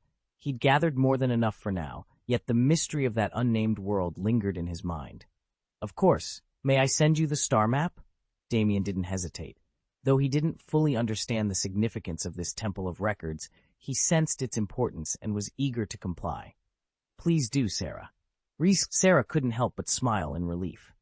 At first glance, Damien had been terrifying. His flame-red skin and hair, his 3-meter-tall, giant-like stature, and the indomitable aura he exuded all spoke of immense power. Yet in the time they'd spent together, she discovered that, odd as he was, he had a good heart. Retrieving her cosmic communicator, Sarah sent him the precise coordinates. "The map is uploaded," she said. "Thank you for your cooperation, Sir Damien." She finished entering her registration details and leaned back, glancing at the confirmation on her screen. "Looks like you're headed to a planet teeming with monsters," she warned, her brow furrowing slightly. "Are the monsters on that planet really that strong?" Kyle asked, awe in his voice as the hollow recording faded out. "They're brutal," Damien replied, leaning forward. "You'll have to go all out. The planet sits roughly 1.1 million light-years from Mowgli, a completely uncivilized world. My scouts found it and forwarded the data." Kyle raised an eyebrow. "And fighting them nets you evolution?" "Not only do you learn their combat techniques," Damien explained, "but by consuming their remains, your own evolution accelerates dramatically." "Faster evolution?" Kyle echoed, disbelief creeping in. "How many times have you evolved so far?" Damien paused, then answered evenly, 339 times. Kyle's jaw dropped. 339? He whistled. "Damn, Damien, you've already broken the 300 mark?" Damien checked his chronometer for the third time that morning. Nearly 3 years had passed since he pledged himself to the Void Cult, and in that time he'd undergone 252 evolutions. It was an extraordinary tally, placing him among the top practitioners in the entire sect. Only one member, the remorseless Leia, had outpaced him. She'd reached 290 evolutions in just as many years. Of course, she'd admitted that each additional evolution came harder and slower than the last. Damien took a deep breath and lifted the jagged chunk of void-twisted flesh to his lips. The others in the circle traded cautious glances. Alex, ever the earnest student, inclined his head. "It has to taste awful," he said quietly. "Is it really that bad?" Kyle waved a hand in dismissal, his nose wrinkling. "Terrible," he paused, searching for the right comparison. "Like a colony of rotten insects you left out in the sun." Alex's eyes widened. "You call that a bit unpleasant?" he exclaimed. His voice was tough, he wanted to sound tough, but even he couldn't hide a flicker of revulsion. Damien swallowed the bitter, rancid meat and swallowed hard. He forced his face into a calm mask. "Every evil Yushin leaves a mark," he murmured, recalling the surge of power that ripped through his veins the moment the essence had fused with his own. "If we want the Void God's will to spread across the cosmos, we endure what must be endured." Leia, standing just beyond the firelight, let her lips curl in approval.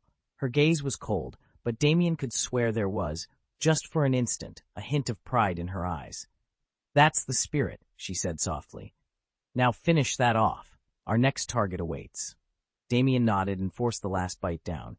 He could taste nothing but decay, but somewhere deep inside him, something ancient and ruthless stirred, and the Void God smiled. Damien leaned back in his chair, a faint smile tugging at his lips. "I know it sounds gross, but with just a few of those giant insects, you can trigger a direct evolution." Kyle recoiled at the thought. "You've actually eaten them?" Damien nodded. "This year alone, I made 3 trips there, 2 months each time, 6 months total, and managed to accelerate my evolution 67 times. Silence fell. Few in their tribe could stomach the idea of gobbling down decaying bugs, but Damien pressed on. 67 evolutions over 6 months, that's about 11 per month. Kyle's eyes widened. Damien had recently broken past the 200 evolution mark, but his own progress had slowed to barely 2 evolutions a month. To match Damien's pace, he'd have to live almost 5.5 months for every one of Kyle's. 6 months of Damien's work equaled several years of Kyle's. No wonder Damien had taken the lead and surpassed 300 evolutions. Guys, came a hesitant voice from below. "Aren't we supposed to be having breakfast?" Kyle shot Damien an exasperated look. "Seriously, can we drop the whole rotting bug topic now? We'll talk more about it later. I promise I'll consider it then." "Let's drop the subject for now." Kyle lowered his head, exchanged a quick nod with Miss Sarah, then turned to Damien and gave him a friendly pat on the shoulder. "Sounds good to me. But first, let's find something tasty to eat. After that, I'll go see Tony Stark." Damien nodded in agreement. "By the way, why do you want to meet Mr. Stark?" Lalatina, ever the diligent secretary, spoke up. "I've already seen Stark's ingenious gravity device. Word is he's eager to research, learn, and develop various new technologies. With so many talented technicians back on Mowgli, I've been hoping for an opportunity to talk shop with him." Kyle folded his arms. He returned home before, so he didn't get a chance to meet everyone here. I don't have long to stay on Void Island, Damien admitted, so I kept putting it off. But since he's here now, I'd like to make the most of it.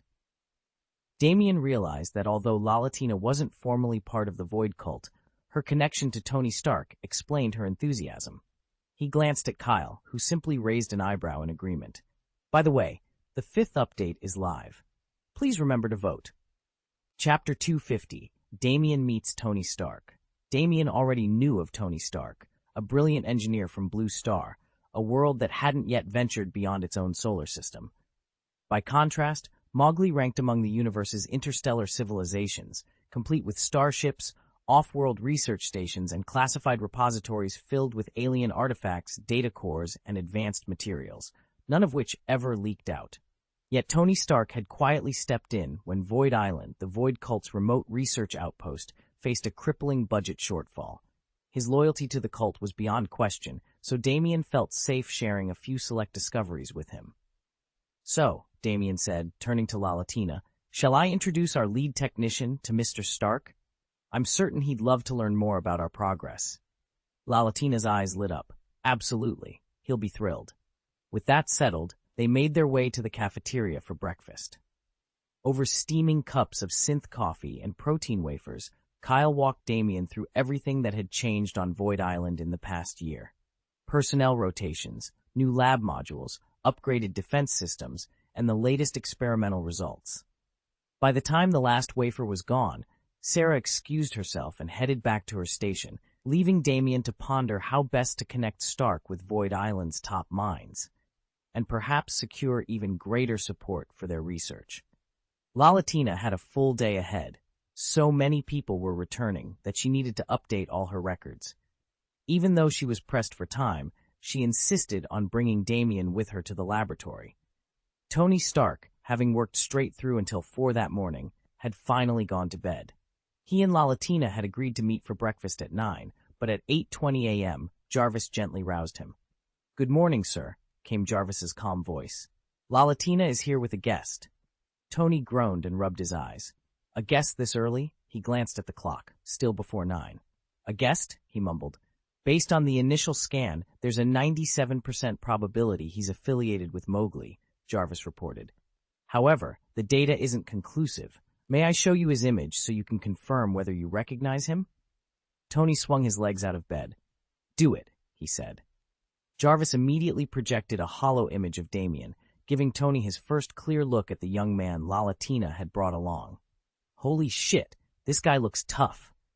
Damien shot up in bed the instant the holographic image flickered to life. The projection showed Alex, well over 10 feet tall, clad in a form-fitting suit that emphasized every rippling muscle. At a glance, he looked like a cross between Kyle and the Hulk, pure, unbridled power. His scarlet hair and crimson skin marked him as something out of legend. Could this be the Yamaliks of planet Mowgli Kyle had mentioned? Damien studied the towering figure for a moment, then said under his breath, "I need to meet him." "Indeed, sir," Jarvis replied. "He's already arrived at the front door." With that, Damien tumbled from the covers and hurried to wash up. He moved swiftly, showering, dressing, and brushing his hair in under 5 minutes, then bounded down the stairs to the main hall. In the foyer stood Alex, his massive frame dwarfing everyone around him. Beside the giant was Lalatina, who looked both excited and a little nervous. Alex's deep voice rumbled as Damien appeared. "Lord Damien, you're finally awake." Lalatina curtsied politely, meeting Alex's gaze. "Lord Yamaliks, I have long admired your reputation." Damien stepped forward, offering his hand with a friendly grin. "The honor is mine, Lord Alex." Alex regarded Tony Stark's slight frame, noting the faint hum of void energy that matched his own. He spoke with genuine warmth. "I've heard a great deal about you, Mr. Stark. Your technological expertise and financial backing have been invaluable to the Void cult, and you were the first to uncover the power of the Void itself. We owe you our thanks." Tony offered a modest smile. "The Void's power existed long before me. I merely managed to find it." Alex nodded. "Fair enough. I've been meaning to speak with you in person. Will you come with me?" "Certainly," Tony replied. Grateful that the laboratory's ceiling soared over 3 meters high, ample room for his imposing height, Alex led the way deeper into the facility. As they walked, he glanced back at Tony. "Can I get you a drink?" Absolutely, Tony said, falling into step beside him. Damien turned toward Lalatina. Go down to the wine cellar in the basement and bring up a few barrels. Send them straight to the attic lounge. Right away, sir. Lalatina bowed, relieved that Mr. Alex and Mr. Damien were on friendly terms. She hurried off to obey his orders. Once she'd gone, Damien led Alex up a grand staircase to the very top floor of the facility. When he'd designed this laboratory complex, he'd already anticipated that if someone as tall as Kyle, or perhaps even taller, ever showed up, he'd need a space to match. That was why he'd reserved the entire top level for a vast living hall, lofty ceilings, oversized furnishings, the works. Alex stepped into the room and halted. He stared up at the 8-meter-high ceiling, at the massive sofas and giant chairs perfectly scaled to their stature. He ran a hand along the armrest of one couch and asked, astonished, "Did you build this floor specifically for people our size?" Damien smiled. Exactly. Comfort was the priority. Please make yourself at home. Wine will be here shortly. Tony led Alex through a sweeping corridor into a grand viewing chamber. As they stepped inside, Tony waved his hand to indicate the panoramic windows overlooking a floating archipelago of islands tethered in mid-space. Welcome to Void Island, Tony announced with a grin. Not exactly Blue Star, I know. Alex glanced around, taking in the impossibly tall spires and glimmering terraces. Here, we don't just deal with humans our own size, Tony continued. We host all kinds of guests.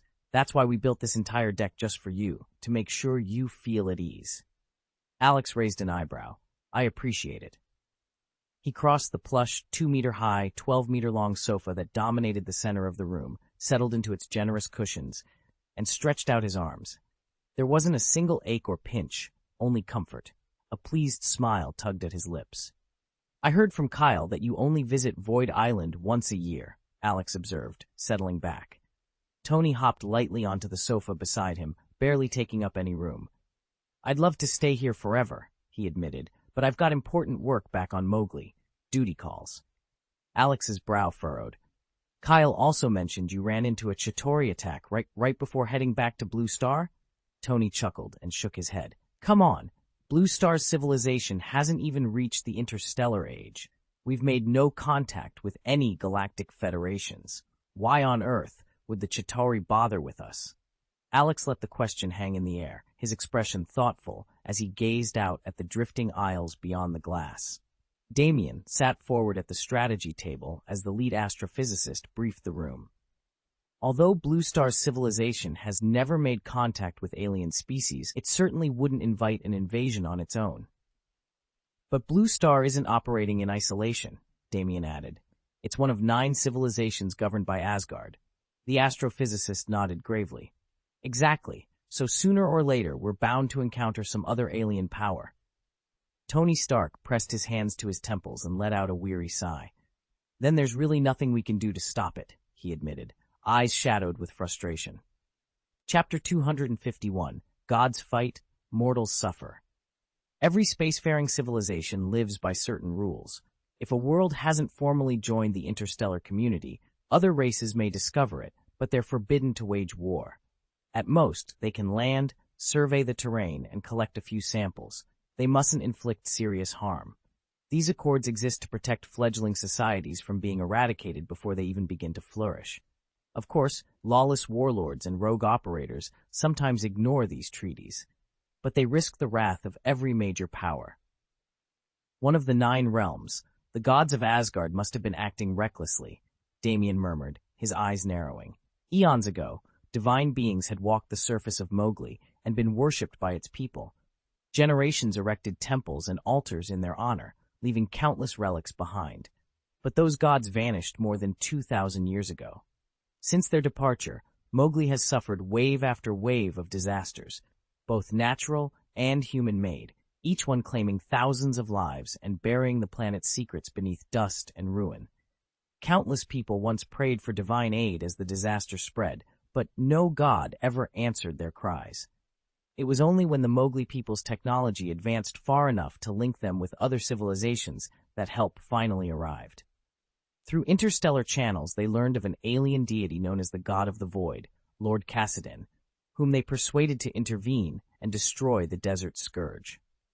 Had they remained confined to their own world, unable to share knowledge or resources with outsiders, the creeping sands might eventually have consumed every living thing on Mowgli. The Asgardians really have been silent for almost 1,000 years, Alex mused. But when the Chitauri invaded, Thor still came to aid Blue Star, Damien said, recalling the lone occasion on which the gods of Asgard intervened. He couldn't help frowning as Alex spoke. Over the decades on Blue Star, humanity had endured earthquakes, storms, plagues, even tidal waves of molten rock, yet every time people turned to the heavens, their prayers went unanswered. Damien himself had heard rumors of only one true alien invasion before, and lived through 2 in person. He respected Alex's honesty about Thor's heroism, but he knew how rare such miracles were. In the end, salvation usually came not from gods, but from human or alien ingenuity, and that was a lesson they could not afford to forget. The first warning came courtesy of Nick Fury, and then Captain Marvel drove him off. The next 2 disasters struck when the destroyer descended and when the Chitauri army laid waste to Blue Star. In every case, Loki's arrogance and recklessness lay at the heart of the chaos. It was a textbook example of gods clashing while mortals suffered in their wake. Unsurprisingly, Tony Stark has never cared much for Loki. The only time he begrudgingly helped was when Miss Sonya strong-armed him into it, and when Thor kept begging for his brother's life. Even then, Tony's regard for Loki remained near zero. If the trickster met his end tomorrow, Tony doubts he would shed a single tear. Thor, though, is a different story. Tony has nothing but respect for him. Not only is Thor exceptionally powerful, but once he grasped the weight of his duties, he devoted himself to protecting the 9 realms, ready even to lay down his life in the process. Add in a sunny disposition and genuine compassion for the weak, and Thor ticks almost every box. His only failings, in Tony's eyes, are an overabundance of heart and an idiot of a brother named Loki who seems determined to cause trouble wherever he goes. Thor, god of thunder, son of All-Father Odin. He sounds like a good guy, remarked Tony Stark, but I'm not sure if he really means it or if it's all for show. When Damien heard the name, the rumors came flooding back. For years, Thor had crisscrossed the 9 realms, striving to restore peace, and whispers said he was preparing to succeed Odin as Asgard's next king. Damien wondered whether Thor's past heroic deeds were genuine or merely a campaign to secure the throne. Since gaining his own immense power, Damien had come to understand the mindset of these so-called gods. Acts of mercy were the true measure of greatness. Only those strong enough to help the weak could hope to earn genuine worship. And because this power was his own creation, entrusted to his guardianship, Damien felt a deep responsibility to see it used wisely. After all, anyone who basked in the praise of the many without ever lifting a finger to help was unworthy of the title God. After the great god of the Void, Kassadin, founded the Void cult and established Void Island, he charted it onto a steady path of growth. Slowly but surely, the island began to take shape, exactly the kind of achievement you'd expect from a god. I still admire his vision, Damien said, nodding in appreciation. Tony grinned. Someday, if you get the chance, I'll introduce you to Saul. Damien raised an eyebrow. You really think I'll warm up to him that easily? Tony shrugged. You might not fall in love with him, but I guarantee you won't hate him. Damien chuckled. Confident, aren't you? Are you saying I'm some big fan of Asgard? Tony folded his arms and smiled. Or at least confident about how you feel toward their gods. I've never even been to Asgard, Damien admitted. The only Asgardians I've met are Thor and Loki, but Thor, the god of thunder, he's a friend of mine. It's hard to dislike someone like that. Tony laughed. Fair point. I won't pretend all Asgardians are paragons, but I get what you mean. He studied Damien thoughtfully. If Damien could find common ground with Thor, then gods really must have walked the lands of Mowgli before, though by all appearances their impact had been surprisingly slight. Damien, born on the planet Mowgli, had grown up with a deep mistrust of the gods his people worshipped. Just then, Lalatina reappeared carrying a massive 2-meter-tall wine barrel. She set it down, tapped the spigot, and poured generous goblets for Mr. Tony and Damien. With drinks in hand, Tony and Damien began to chat, and conversation soon flowed as freely as the wine. After a few minutes, Damien steered the talk toward Tony's work. Aside from that gravity device you mentioned, what else are you researching these days? He asked. Actually, Damien continued, I might be able to arrange some additional technical staff to help you push past your current roadblocks. Tony glanced at him, curiosity lighting his eyes. I've been delving into wormhole jump technology, he admitted, but I keep running into problems I can't solve. Jarvis dug up heaps of books and papers for me, but they're all superficial. None of them get into the real nuts and bolts. I'm stuck and can't make progress. Realizing the depth of Damien's technical expertise, Tony set aside his reserve and began to outline the specific hurdles standing between him and a working prototype. Damien sat across from Tony in the gleaming conference room, a holographic schematic of a fighter's gravity drive hovering between them. Gravity generators are absolutely central to any advanced fighter or warship, Tony explained, tapping a floating diagram. But interstellar wormhole jumping technology, sending ships through space-time, is every bit as crucial. He offered Damien a wry smile. The truth is, you can't master this field entirely on your own. Damien folded his arms. I'll be on Xandar through the Chinese New Year. How long can I realistically stay after that? If you've got the time, Tony said, I'll bring a team of Mowgli scientists in to work with you directly. If your schedule's too tight, we'll ship you the latest experimental data instead. Raw results, new simulations, the works. Maybe seeing fresh figures will spark an idea. Damien considered the offer. He wasn't surprised by the technical roadblock. They both knew how fiendishly complex wormhole physics could be. Sounds good. Let me finalize my plans, and I'll let you know. Almost as soon as he spoke, Tony's assistant Ping ed them both. The second batch of research updates was already en route. Chapter 252, No Path is Absolutely Right. Damien stared at Alex in disbelief. Are you seriously offering us the research data on space wormhole jump technology? Alex shrugged. Yes, even if our version isn't the most advanced, it still spares a civilization the decades of trial and error needed to rediscover the basics. Damien's jaw tightened. He understood all too well how pivotal that knowledge could be. Blue Star and Mowgli Star aren't allies, he reminded Alex. But we both belong to the Void Cult, and you've made contributions none of us can overlook. I owe you this favor. Exactly, Alex replied with a faint smile. So consider it a small repayment. No hidden catch unless you want one. Damien hesitated, then nodded. There is one condition. I refuse to see Blue Star and Mowgli Star turn on each other. No future bloodshed between our worlds. Alex's smile widened. That's simple. We'll guarantee a peaceful coexistence. No late-night ambushes, no covert strikes. You'll have your data, and we'll have our truce. Damien exhaled, the weight of the moment lifting. Agreed. Thank you, Alex. With the conditions set, the two Void Cult compatriots sealed an uneasy but hopeful pact, proof that sometimes the only wrong choice is believing there's only one right path.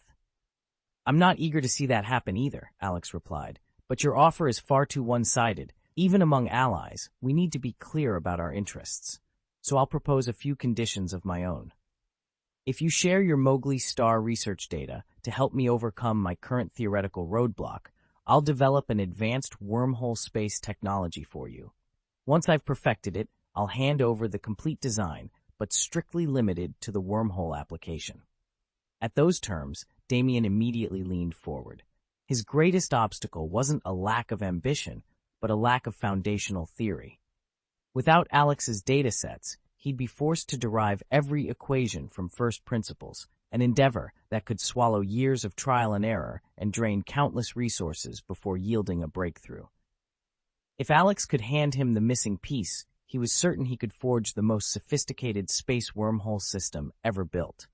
He drew that confidence from two sources, his own intellectual prowess and the unbroken stretches of research time he'd secured by joining the Void Cult. All right, then, I'll be looking forward to your next technological breakthrough, Alex said with a bright smile. As soon as he examined the gravity manipulation device Damien had built, he knew Damien was a true genius. Such talent would be a tremendous boon to the Void God cult, and Alex was more than happy to support him. After all, helping Damien was akin to advancing the cult's cause. With their business concluded, the two friends talked until noon. Alex mentioned he had someone else to visit on the island, bid Damien farewell, and departed. Damien didn't press him to stay longer. Instead, he simply offered, "You're always welcome here. Come back anytime." Alex's strong personality and genuine enthusiasm for the Void God cult made Damien all the more pleased to call him an ally. "By the way, Lalatina," Damien said after Alex left, "how did you first meet him?" Since tomorrow marked the start of the New Year's pilgrimage, Damien had granted himself a 2-day break. He turned expectantly to Lalatina. She paused, recalling the memory in a fond smile. "I woke up one morning to the thunder of fighter jets overhead and the deep hum of a battleship's engines," she began. "Curious, I went to see what was happening." And with that, Lalatina's story unfolded. "Alex really is terrifying." Lalatina conceded, then paused, offering Tony a wry smile. "But once you get to know him, you see he can be kind, at least to his fellow Void cultists." Tony's eyes narrowed. "Kind, yes, but only to those within his circle. To anyone else, Sir Alex would be a living nightmare." He leaned forward, steepling his fingers. "I'll admit, he's treated me well, and our conversations have been pleasant. I can't ignore the danger lurking behind his convictions and power. Alex truly believes the Void cult must spread its influence across the stars. He's fanatical, and left unchecked, he could unleash horrors we can't even imagine." Lalatina's brow furrowed. "I never said he wasn't dangerous." Tony exhaled, brushing a hand through his hair. "All I'm saying is that Damien will have to consider how best to contain Alex's excesses. If we let him run free, someone with his zeal could spark a disaster." Lalatina folded her arms, her expression serious. "You're right, Alex isn't to be trusted, but tomorrow is the New Year's pilgrimage. We need to focus on that first." Tony nodded reluctantly. "Very well, but once the pilgrimage is over, we must revisit this. The safety of the entire galaxy could depend on it." "Tomorrow you'll have the day off," Tony announced, folding his arms. "I want you and Miss Sarah to go together for the New Year's pilgrimage." Damien forced a polite smile. "Thank you, Mr. Tony." Lalatina exchanged a knowing glance with him. Tony had clearly shifted the topic on purpose, and neither dared press him further. Later, high atop the mountain villa, Damien watched Alex move easily among the island's residents. He rubbed his chin in thought. Alex has changed a lot. Sonia, who'd been keeping tabs on Alex's return via the island's surveillance network, nodded. "He's far taller than before." Damien turned to Alex. "What's the reason for this, Alex?" "Any idea?" Alex stepped into the sunlight, his frame now fully 3.5 meters tall. He smiled wryly. "Evolution branches off in countless directions. Altering one's physique is just one of them. After more than 300 evolutions, I grew from 2.5 meters to this." It was the first time Damien had seen Alex since the incident at Mowgli Island years ago. Back then, Alex had barely reached 2.5 meters in height. Now, his imposing stature spoke volumes about how much he had evolved. "Can I change my body's shape?" Sonia's eyes sparkled with excitement. "Anywhere on my body?" Damien watched her closely. "Why do I get the feeling you're holding something back?" Sonia waved her hands, as if brushing away his suspicion. "No, really, if you don't master void magic first, drastically altering your body could be dangerous." Damien's interest piqued. "So void magic is an advanced application of void power?" This was Sonia's first time discussing void magic in depth. She paused to gather her thoughts, then nodded. "Exactly. Void magic encompasses a wide range of abilities. Physical transformation is just one example. Even the flight technique I developed, Sky Sweep, counts as void magic." He leaned forward. "If void magic lets you unlock all those powers, is it more useful to evolve your void power than to focus on physical evolution?" Sonia considered the question carefully. "There are countless paths to evolution. You can enhance your body directly, strength, speed, resilience, or you can cultivate your void power to cast spells and alter reality itself. Each road has its own advantages and risks. There isn't a single right path. You choose based on the abilities you want to develop," the instructor explained. Damien's eyes gleamed at those words. Before he could reply, a soft chime echoed through the chamber. The third update had just been sent. Chapter 253, Damien's Dilemma. Damien stood before the array of hero templates laid out in his mind, each one promising a different destiny. Though he could seize any path at will, choosing the right template required far more than a whim. It demanded careful deliberation. After claiming Cassidin's template, Damien hadn't relied heavily on the champion's signature skills in combat, yet he couldn't deny the gift of void magic it bestowed. Beyond mastering fragments of Cassidy's power, he'd absorbed volumes of arcane knowledge about the void itself. Still, Damien knew Cassidyn and the Void Prophet Malzahar weren't the ultimate authorities on void lore. Vel'Koz, the Eye of the Void, understood reality's fabric, wielding disintegration beams capable of reducing matter to nothing. Equally tempting was the template of Kog'Maw, the Mouth of the Abyss, its corrosive, all-consuming fear potent enough to warp both body and spirit. Whether he chose to fortify his physical form or delve deeper into the Void's mysteries, each option offered incredible strength. And yet, faced with such starkly different pathways, Damien found himself torn, just like Sonya and the other members of the Void cult who watched him debate his fate with bated breath. Although some members of the Void cult have evolved 200 or 300 times, a remarkable achievement, they remain far from the true pinnacle of power. Damien, by contrast, has already undergone 657 evolutions and is steadily closing in on the 1,000 evolution milestone. Each of his transformations has amplified his void energy by 10 million-fold, and he has honed nearly every one of Kha'Zix's abilities to over 100 perfected forms. At this stage, even Damien cannot precisely measure his own strength. He'll only understand his limits when he finally clashes with a truly formidable opponent. Yet Damien is utterly confident that, even if every other cultist matched his evolution count, none of them, alone or combined, could stand against him.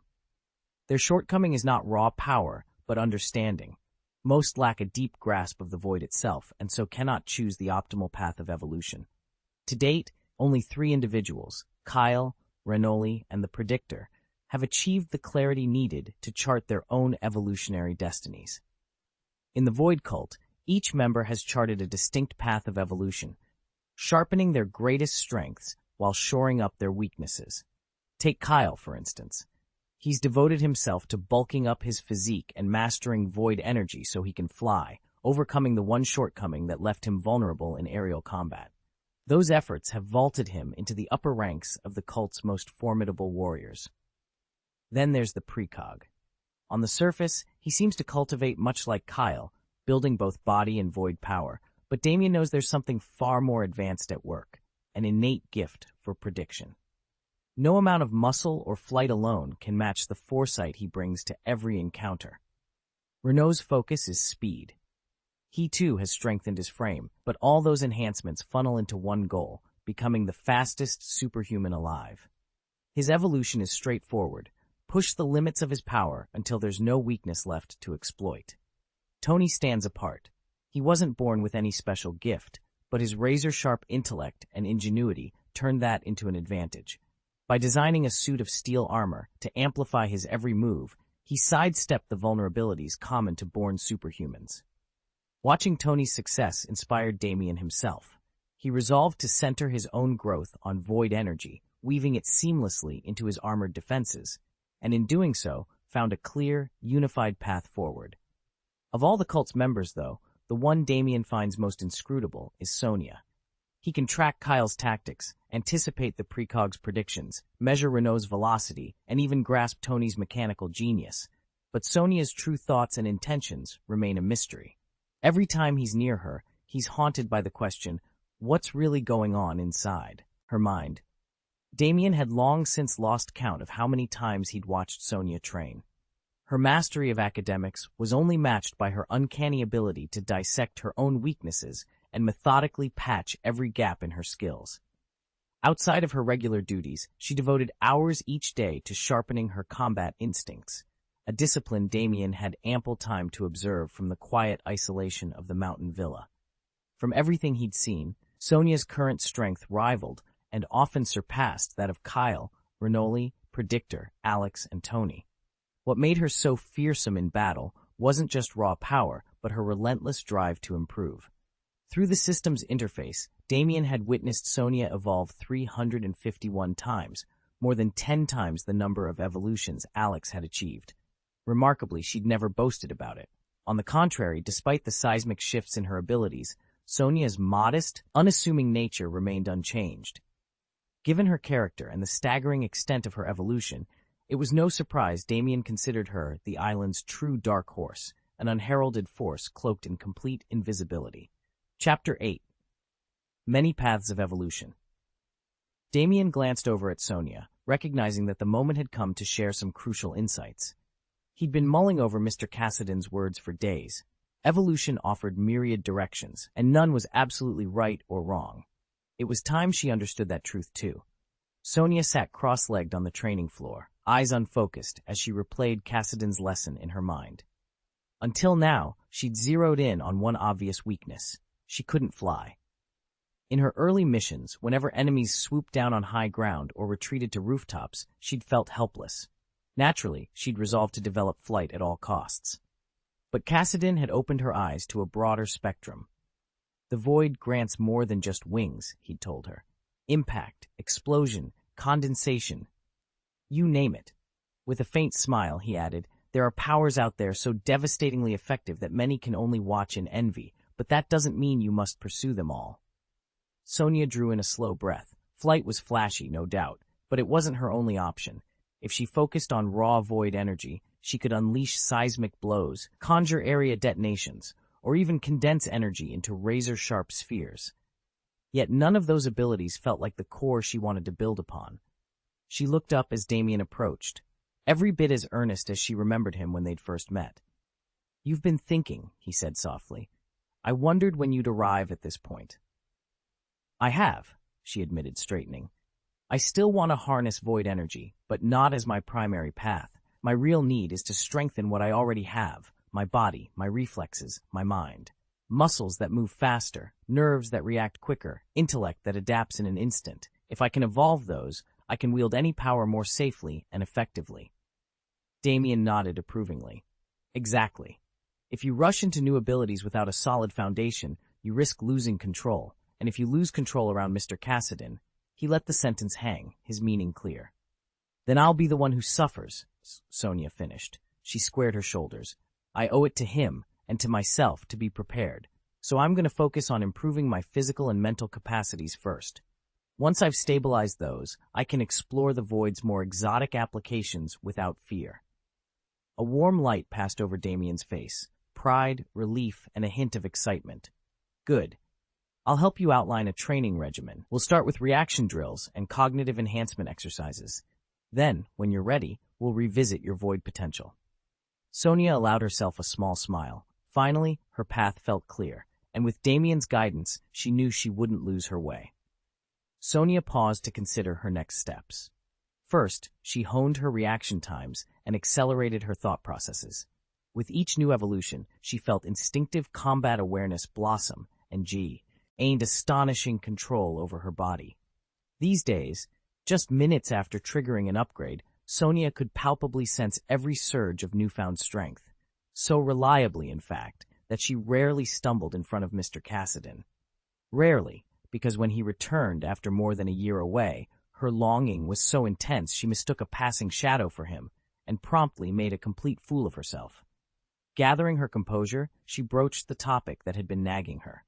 "Mr. Cassidy, the way you traverse countless light years and hop from planet to planet, is that a form of void magic?" Damien met her question with a slight nod. "Yes," he admitted, "but it's a profoundly complex discipline. To wield it yourself, you'll need more than just an evolutionary jump in knowledge. You'll have to study void magic at its core." Damien felt the void's presence stir deep within him, the same power of space he'd gained through the hero template, now tempered by the vast reservoir of void magic theory lodged in his mind. Together, they gave him a level of control over the void's energies that few could claim even after years of practice. He closed his eyes, focusing on that silent, ever-expanding horizon of possibility. "I owe you everything, Mr. Cassidy," Damien said when he opened them again. His voice was steady, resolute. "Your guidance has made my path forward crystal clear." Sonia, standing just behind Cassidy, let out an excited laugh. Her eyes sparkled at the mention of interdimensional travel, another facet of void magic they were only beginning to explore. She tapped a sequence on her wrist console, sending the fourth update rippling through their network. A moment later, the confirmation appeared. With that simple ping, Damien's evolution advanced to its next stage, one step closer to mastering the boundless power of the void. Chapter 254, Only 1 Billion Once. Sonia grasped the basics of spatial travel. She realized that, while the concept was deep and challenging, it was by no means beyond her reach. Mastering even a short-range teleport would free her from the fear of Mr. Cassadine vanishing at a moment's notice. If she could teleport just a single meter today, there was no reason she couldn't span continents tomorrow. As she beamed at this revelation, Damien felt a shiver run down his spine. He cleared his throat and asked quietly, "Did I steer you down the wrong path?" He took a moment to study her gentle, earnest expression. Sonia had never demanded anything of him beyond the chance to see him again, and there was no hint of malice in her eyes. After all, Damien had only shared an abstract glimpse of the powers hidden within the void, no step-by-step instructions, no detailed lessons, just enough insight for her to chart her own course.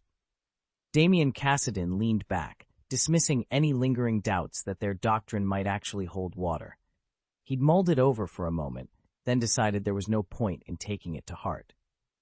"By the way, Lord Cassadine," Sonia said, turning from her chart to peer out the window at the distant festival lights, "tomorrow the island holds its annual day of worship for you."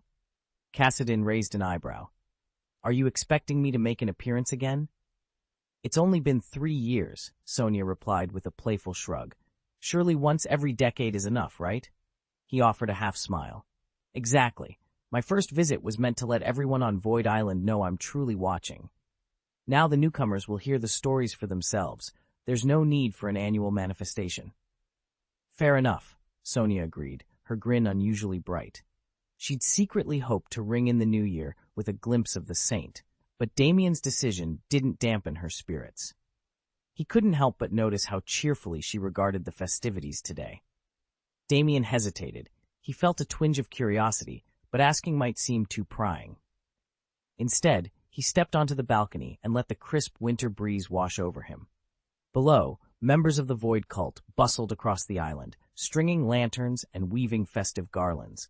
Many had just returned from missions on distant planets, eager to swap stories of the past year's adventures. Seeing their laughter and camaraderie, Damien realized how much the island had grown to feel like home. Minutes slipped by until a distant bell tolled 12 times. In an instant, voices rose in unison. "Happy New Year!" Sonia, standing nearby, glanced over at Damien, still awake despite the late hour, and offered him a graceful bow, her eyes shining. "Mr. Cassadine, thank you for your guidance this past year. I hope I can count on your support in the year ahead." Damien smiled, remembering how kindly she'd looked after him back on Xandar. "It's no trouble at all. I'm happy to help." Sonia's smile widened in relief. Together, they watched the lanterns sway in the night breeze and listened to the distant celebrations, both resolved to meet the new year side by side. Sonia tilted her head in mild surprise. "Why didn't you say that last year? Why only now?" Damien met her eyes, a small smile tugging at his lips. "Because everyone else on the island was doing it," he admitted, "so I figured, why not try?" A gentle smile curved Sonia's mouth. "You're getting more and more casual, Damien," he chuckled. "And Mr. Cassadine doesn't mind?" Her lashes fluttered as she answered softly, "No, you've taken such good care of me. It's perfectly all right to let your guard down once in a while." He nodded, relief showing on his face. "Good." Sonia let out a breath she hadn't realized she was holding. She'd wanted to say exactly that during last year's New Year celebration, but Mr. Cassadine had already been planning to depart for Blue Star after the festival. This time, with him apparently staying on the island through next year's festivities, she'd finally found her moment. His response might not have been as effusive as she'd imagined, but she knew it was genuine, and that was more than enough. For Sonia, Mr. Cassadine's agreement was a welcome relief. "Let's eat," he said. Damien glanced out the window. "All right." Sonia smiled and took her seat at the dining table. After exchanging New Year's greetings, they looked around. Nobody on the island was asleep. Everyone was up, cheerfully celebrating. Sarah and Lalatina, too, chose to stay awake. They could rest tomorrow. From the villa's balcony, the two clinked glasses, toasting their first New Year on Void Island and basking in its relaxed, joyful atmosphere. As the hours slipped by, Sarah and Lalatina joined the growing stream of worshippers heading to the Void Temple. The distance was too great to walk, so they drove with the other early risers. Upon arrival, they discovered that each Void Cult priest required a minimum offering of 3 million credits. Damien knew he'd made a blunder by skipping tribute last year, and he'd heard from Miss Sonia that Void Island was running low on funds. Determined to set things right, he summoned 1 billion credits at once. With a thunderous crackle, the money materialized from thin air, cascading to the ground in 2 towering heaps. Lalatina and Sarah stood agape. "Holy, how much is that?" Lalatina whispered. "More than all of us could ever hope to gather," Sarah added, her eyes wide. "Just 1 billion, Damien said, shrugging, as though it were pocket change. He caught the envious looks around him and feigned modesty. "No big deal." A booming, approving voice rang out from above. Damien followed the sound, spotting a massive space battleship hovering overhead. Its bay doors swung open, and Alex tumbled out, trailing bundles of credits that struck the altar in a precise, echoing shower, another 1 billion credit tribute. "Nice touch," Damien called up, a grin spreading across his face. "Did you really haul a battleship all the way here just to compete with my donation?" In his earpiece, Jarvis confirmed the tally. Alex's offering matched Damien's down to the last credit. Around them, the assembled Void Cult members broke into excited chatter, their loyalty and their coffers secure for another year. Damien stood before the gleaming altar, his fingers brushing over its polished wood. "Last time I came here, I didn't understand our worship rituals," he admitted, voice low and earnest. "I felt terrible for not offering what was required." He set a heavy leather satchel on the altar steps and unfastened it. Inside lay neatly bundled stacks of bills, 1 billion in total. "That's why today I brought this," he said, "to prove how serious I am." Alex regarded him coolly, a hint of a smile playing at the corner of his mouth. "I had a feeling you'd do exactly that," he replied, placing a steady hand on Damien's shoulder. "Looks like we think alike." Relief washed over Damien's face. "I'm glad I was right about you," he said softly. Together, they fell into a respectful silence, the weight of Damien's offering filling the sacred space with a solemn promise. Chapter 255, 2 Recognitions. Once every member of the Void Cult had presented their offerings, they turned toward the towering statue of Kassadin, the god of the Void, and murmured words of gratitude and devotion. When it came to Lalatina and Sarah's turn, each of them dropped 5,000 yuan into the offering plate, mindful of their limited funds. Lalatina stepped forward and bowed deeply. "Great Lord Kassadin," she whispered, "I beg your forgiveness. I am not yet versed in your customs. Please accept this humble gift. If I am fortunate enough to return next year, I will offer more generously." Sarah followed on the raised dice, lowering her head before the statue. "I cherish this island, its serene beauty and tranquil pace," she said softly. "My heart longs to remain here for the rest of my days." Neither woman had come into wealth, yet in the few months since their arrival, they had fallen utterly in love with Void Island.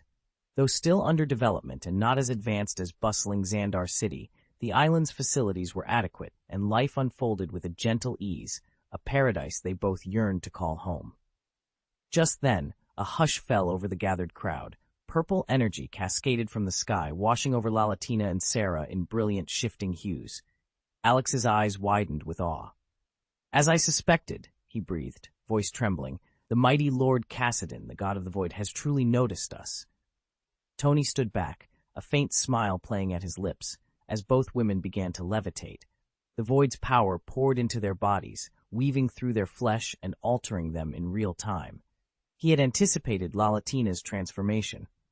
If she'd remained on the payroll of the celebrity hotel, she wouldn't be due for release until next June or July, and the hotel would have subsidized her salary anyway. Now that she'd pledged herself to the Void, however, keeping her loyalty would require a far richer reward. But Tony was never one to count pennies. More than anything, he was pleased that Lalatina had secured Damien's blessing to join this otherworldly order. Sarah's fate, by contrast, had been sealed from the start. Thanks to the recorder she carried, an arcane device attuned to the Void's frequencies, her selection was inevitable.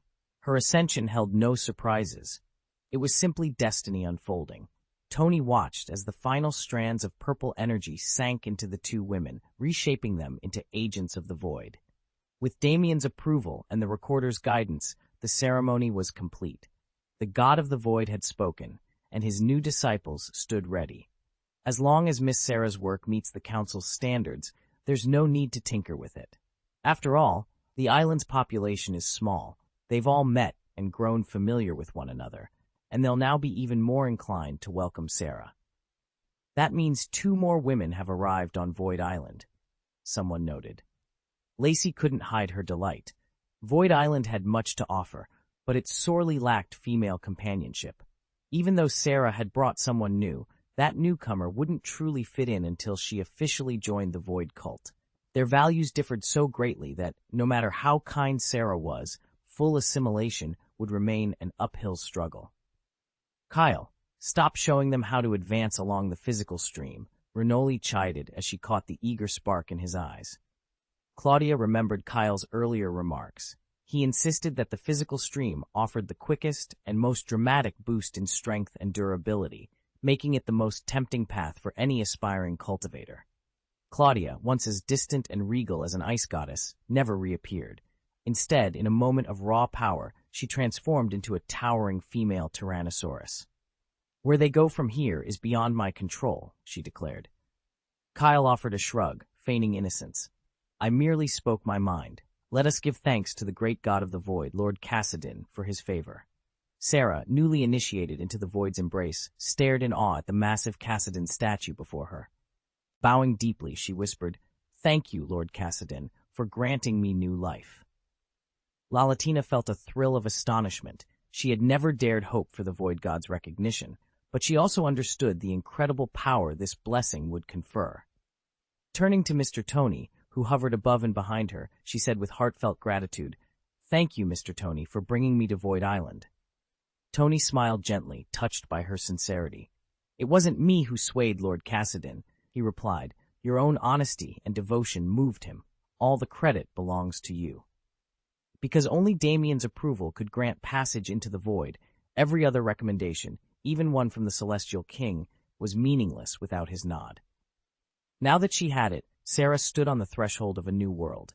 Kyle descended beside her, smiling warmly. He offered her his hand. "Sarah, on behalf of everyone here, welcome to the void. From this moment on, you're one of us." Returning his handshake, Sarah beamed. "Thank you, Kyle. Your devotion has clearly impressed Cassidin, the great god of the void." Above them, Alex hovered effortlessly in midair. His expression softened as he regarded her. This was the first time he had truly acknowledged her rank. "Recorder Sarah," he intoned with approval, "we are honored to have you." "Thank you, Lord Alex," Sarah replied, her heart lifting at his rare praise. Kyle clapped his hands together. "All right then, Sarah, Latana, follow me." He gestured toward a sprawling pavilion just beyond a grove of twilight-lit oaks. "I'll treat you to a celebratory feast, and afterwards I'll explain how you can shape your evolution now that you've entered the void." Sarah's eyes lit up at the promise of a grand meal and fresh knowledge. But one question tugged at her. "Kyle, what about Master Renoli and the others? Aren't you supposed to join them?" Kyle laughed and flicked his wrist. "Of course they're here too. Gather your things. The feast and your future await." Notice how the number of newcomers to Void Island is still falling, but the pace of that decline is slowing. As the senior members, it's our responsibility to guide them. Damien, one of the newest initiates, nodded earnestly. "Understood. Mr. Kyle, I'd appreciate any advice you can share." Sarah and Lalatina, having only just been accepted into the void and received its blessings, were equally eager. They knew how little they understood of the void's secrets, so when the senior members offered instruction, both women leaned forward, hanging on every word. Their lessons stretched over an hour, covering rituals, cultivation techniques, and the island's hidden dangers. Only after the final mantra was taught did the group finally disperse, heading straight for the cafeteria to refuel. Meanwhile, in a secluded villa atop a distant mountain, Sonia watched the proceedings through the Void Temple's surveillance network. She saw Sarah and Lalatina stand before the altar, their auras resonating with the Void's power. Smiling, Sonia recorded their names and officially increased the ranks of the Void God cult to 516 members. Over the past few months, only 2 others had joined before these 2 newcomers. Sonia herself had been surprised to see Lalatina recognized, the enigmatic Mr. Cassidy's selections were famously unpredictable. Still, this was good news for the cult, and Sonia chose not to question his motives. She leaned back in her chair, already anticipating the next wave of disciples who would come seeking the Void's power. It looks like the chapter you'd like revised didn't come through. Could you please paste the full text of the machine-translated chapter here? Once you do, I'll revise it into clear, idiomatic English, renaming the protagonist Damien and making sure he's consistently portrayed as male. Chapter 256, Departures from the Island. Damien's reasoning was straightforward. Sarah had spent months on the island, working diligently and fitting in seamlessly with the other members. There was no fault to find, so he approved her continued tenure as the official recorder. Lalatina's application, by contrast, had lingered for over 2 months. Yet when Damien sensed her genuine longing for Void Island, her earnest fascination with its mysteries, he decided today was the day to grant her request. More than anything, though, Damien was motivated by a persistent imbalance he'd noticed. The overwhelming majority of Void Divine cult members were male. Despite the cult's growing renown, women remained scarce. Counted together, Sonia, Lacey, Claudia, Sarah, Lalatina, and the 2 Blue Star affiliates, Pepper and Peggy, there were only 7 women among more than 500 members. Damien believed that bringing in more women would not only temper the men's hot-headedness, but also enrich the island's dynamic and open new evolutionary paths for everyone's powers. Damien slipped into Void Island's grand banquet hall just as the first strings of music rose over the crowd. Long wooden tables groaned beneath platters of spiced meats, sweet pastries, and bowls of steaming rice. Crystal lanterns suspended from the rafters cast a gentle glow over the assembled Void cult members, whose laughter and conversation filled every corner of the room. At the far end, Sarah and Lalatina, recently appointed as the cult's official recorders, found themselves at the center of attention. One by one, well-wishers approached to offer congratulations. Sarah felt her cheeks warm under their praise. She'd always sensed a welcoming spirit here on the island, but only now, as a formal member, did she realize how eager everyone was to draw her into their inner circle. An older initiate leaned forward conspiratorially. You know, once you evolve, your power skyrockets, and each new evolution only makes you stronger. With targeted training, you can earn a small fortune. Sarah smiled and gave a courteous nod. Thank you so much for the tip, she said, but I'm happy right where I am.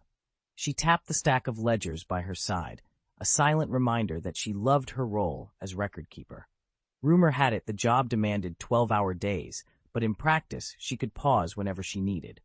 More important, it was the opportunity Senior Sonia had entrusted to her. In the world beyond Void Island, being formally seated within the cult was like joining an unbreakable system. Stay diligent, avoid mistakes, and the rewards would come reliably. Across the hall, Damien watched Sarah's graceful refusal with a small, knowing smile. He understood all too well the double edge of power and promise. Tonight's celebration brimmed with excitement, but it was purpose and loyalty, qualities Sarah embodied, that would carry them safely through the challenges ahead. As plates were cleared and a new chorus of voices rose, Damien felt that same quiet confidence settle in his chest.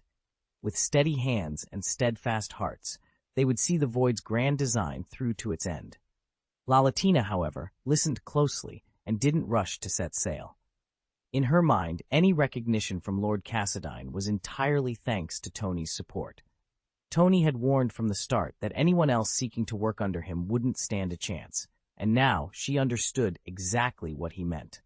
Without Tony's patronage, she never would have dared step foot on Void Island, and even if she had, she'd likely have been run off.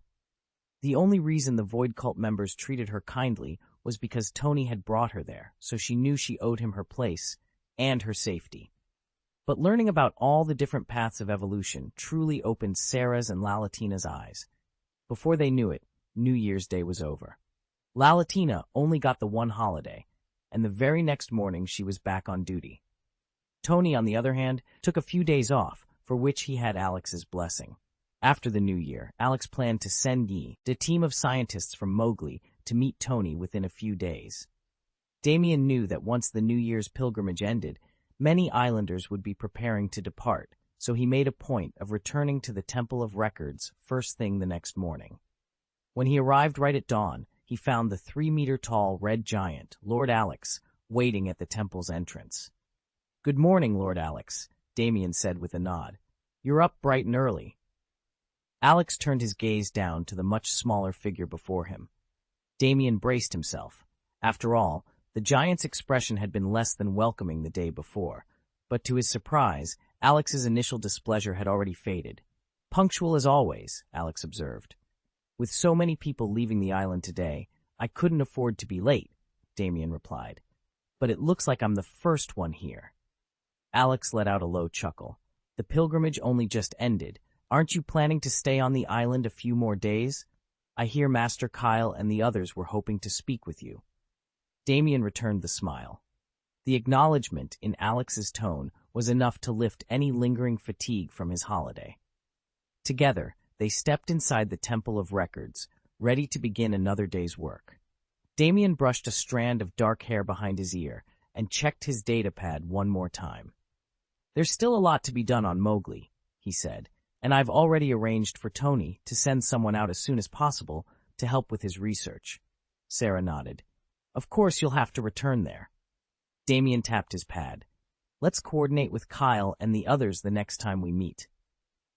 "Master Damien is really dedicated," Sarah said with a warm smile, lifting her pen. She began to jot down notes. Every return trip had to be logged. "I'm honored to have received the gift of favor from the great void god Kassadin. I dare not be careless. See you next year on the pilgrimage, Miss Sarah." Damien's eyes brightened as he watched her carefully record the departure date, location, and time. "Very well. Until next year." Sarah gave a quick wave and returned his smile. Damien inclined his head in farewell and strode confidently toward the parking lot. No sooner had Sarah stepped into the Temple of Records than other members of the Void Cult began filing in, one by one, to register their own planetary destinations and estimated travel durations. The hall buzzed with quiet purpose, each pilgrim determined to honor their vow to the Void. As the island's official registrar, Damien was known by every member of the Void Cult. Though his appearance didn't quite match their austere aesthetic, his copper-brown hair fell in casual waves, and his robes always seemed a touch too light. No one ever passed the registration desk without offering him a friendly nod or greeting. Damien's busiest hours stretched from 8 in the morning until around 3 in the afternoon, when stream after stream of pilgrims came to sign out for the mainland. This afternoon, however, the desk sat silent for nearly half an hour. Damien leaned back in his chair, rifling through the day's logs, and counted a total of 346 departures, each devotee having completed their worship rites on the island the day before. A quiet sense of pride warmed him. Everyone truly was free here, to come and go as they pleased. Smiling to himself, he took a scrap of parchment, pinned it to the notice board, and wrote, "Heading to the canteen for a break and to grab a bite. Back shortly." Then he stood, stretched, and prepared to leave his post. "Senior Sonia." Came a familiar call just as he reached the door of the registration hall. Damien paused and turned. "I have Lord Kassadin's approval," Sonia announced, her eyes shining. "Does that mean—" Damien began, hope rising in his chest. A second later, she stepped forward. Without warning, Damien swept her into a congratulatory embrace. "Sonia, that's wonderful news. Congratulations on being recognized by Lord Kassadin." Her triumphant smile was all the confirmation he needed. Life on the isla, and was full of unexpected blessings. With a final wave to the empty desk, Damien set off toward the canteen, already looking forward to sharing in his friend's success. Sarah glanced over at Kassadin. "You're welcome to stay on the island from now on," she announced, "and we've decided to raise your salary." Sonia's face lit up. That was exactly the deal she'd struck when she agreed to join the Void Cult, and now that Sarah had secured official approval, there was no reason to delay. Stepping forward, Sonia grinned. "Thank you. Ever since becoming part of the cult, my appetite has grown, and 1.2 million was barely enough to cover my meals and drinks on this island." She exchanged a knowing look with Sarah. This raise will make all the difference. Sarah tapped a few commands into her tablet. All right, the updated contract has been sent. With that, Sonia's new salary was officially locked in, and Cassidon could relax, knowing both his place on the island and his pay were secure. Chapter 257. Extra Income. Sonia was certain that Lalatina had nothing to fear. After all, aside from the Cassidine patriarch, the island's true wealthiest man was Mr. Tony. With Mr. Tony's backing, Lalatina would never go hungry. Sarah, however, was in a very different position. Sonia knew that, true to their nature, Kyle and the others would fuss over Sarah now that she'd just joined the Void Cult and was still weak. But Sarah's pride wouldn't allow her to accept charity without cause. If her salary didn't rise soon, she'd practically be starving between those meager 3 meals a day. Wait, you're getting a raise? Sonia asked, eyes bright. That's fantastic! Sarah's face broke into a relieved smile. Even so, she knew 12 million a year wasn't much on an island where some members casually spent millions on a single pilgrimage. 2 especially devout followers of Masters Tony and Alex had already donated $1 billion without a second thought. Still, it was a start. With just a little more income, Sarah could cover her needs and maybe win a little respect along the way. 12 million yuan a year, Sarah had never dared to imagine such a salary. It was the equivalent of working in a top-tier hotel for decades. With that kind of money, she could indulge in every beautiful dress she wanted, feast on gourmet meals without worrying about the bill, and, even better, set aside a hefty principal to explore investment opportunities. Needless to say, she was more than satisfied. All right, Sarah said, exhaling in relief. Let's finalize it. I'll transfer this month's salary to you right now. Sonia glanced up from her phone with a smile. I've considered how busy you'll be, so I've also arranged a monthly meal allowance of 500,000 yuan. I've already notified the cafeteria, Sonia continued. Whenever you make purchases there, the cost will first be deducted from your meal allowance. Sarah's eyes went wide. A meal allowance of 500,000? You're serious? Absolutely, Sonia laughed, gently tapping Sarah on the nose. Mr. Cassidon and I agreed this was the best way to support you. 12 million credits a year. That's enough to make an ordinary person's head spin, but within the Void Cult, it's barely above average.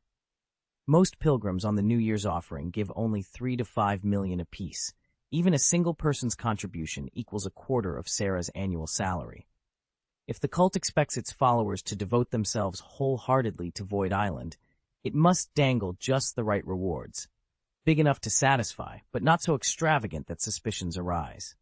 That way, they'll stay loyal and keep working without looking for greener pastures. Senior Sonia, you're a lifesaver, Sarah exclaimed when she learned about the extra meal stipends. All right, Sonia replied with a smile. He transferred the funds, stayed only 10 minutes, then departed. Sarah clutched the transaction confirmation in joy and hurried straight to the canteen. Days slipped by, and on January 1st, 2013, Blue Star calendar, Tony welcomed the research team Alex had sent. Together, they set to work on developing space wormhole jump technology. Alexander didn't just send more scientists, he also shipped in equipment you couldn't buy on the open market. For the first time, Tony understood why he'd been stuck at a dead end, unable to advance his work without some truly extraordinary hardware. Damien knew 2013 was turning into a pivotal year for Earth. In truth, little of earth-shattering importance had occurred on the blue planet, unless you counted the sudden appearance of the Reality Stone and the headaches it caused for Thor, god of thunder. Malekith was on the move again, determined to plunge the universe into darkness. Damien couldn't decide if Malekith's recent failures were the result of centuries spent slumbering or simply that Thor and Loki, powerful though they'd become, hadn't yet reached their peaks. Thor was certainly formidable, but there was still untapped potential in him. Compared to their last encounter, having Stark tech in Thor's corner would make confronting Malekith far less daunting. And what about the so-called doomsday virus Dr. Killian had whipped up? It wouldn't amount to more than a minor nuisance. If Steve Rogers and Bruce Banner ever got wind of it, they'd dismantle it in an afternoon. And if Pepper Potts found out he'd been using Stark resources for biological weapons, She'd have him out of her lab before lunchtime. Damien realized that Killian's conspiracy had reached a deadly pitch. If he didn't move swiftly, Dr. Killian could end up a casualty. Even more pressing was the fate of the Reality Stone. He knew its destination inside out. Intercepting it before Thanos laid claim would be simple. Damien had no grand ambition to collect all 6 Infinity Stones. He understood the crippling backlash of wielding them together. It made far more sense to draw on a single gem when circumstances demanded, rather than become the sworn enemy of every cosmic power. His immediate goal was clear: prevent Thanos from using his amassed stones to erase the Reality Stone forever. Given enough time, Damien was confident he'd be strong enough to seize any artifact he desired. Meanwhile, after the New Year's pilgrimage concluded, Void Island slipped back into its familiar calm. Sonia, having reclaimed the cult's ill-gotten donations, sat down to count the recovered funds. As she tallied each bundle, her eyes widened in delight. "Incredible," she murmured, a triumphant grin spreading across her face. This year's haul had far exceeded even her highest hopes. "How much?" Damien watched with satisfaction as Sonia finished tallying the funds. He leaned forward, admiration in his voice. "What's the total?" Sonia glanced up from her ledger. $4.86212 million. Damien nodded. "And after accounting for the island's fixed annual expenses, our available liquid assets now stand at $20 billion. A spark of excitement lit his eyes. "That means I can put several of my original plans into motion right away." Sonia returned his smile. Contributions weren't mandatory, but every senior member of the Void cult willingly pitched in. Damien owed much of this fortune to Tony and Alex, who had donated $2 billion between them.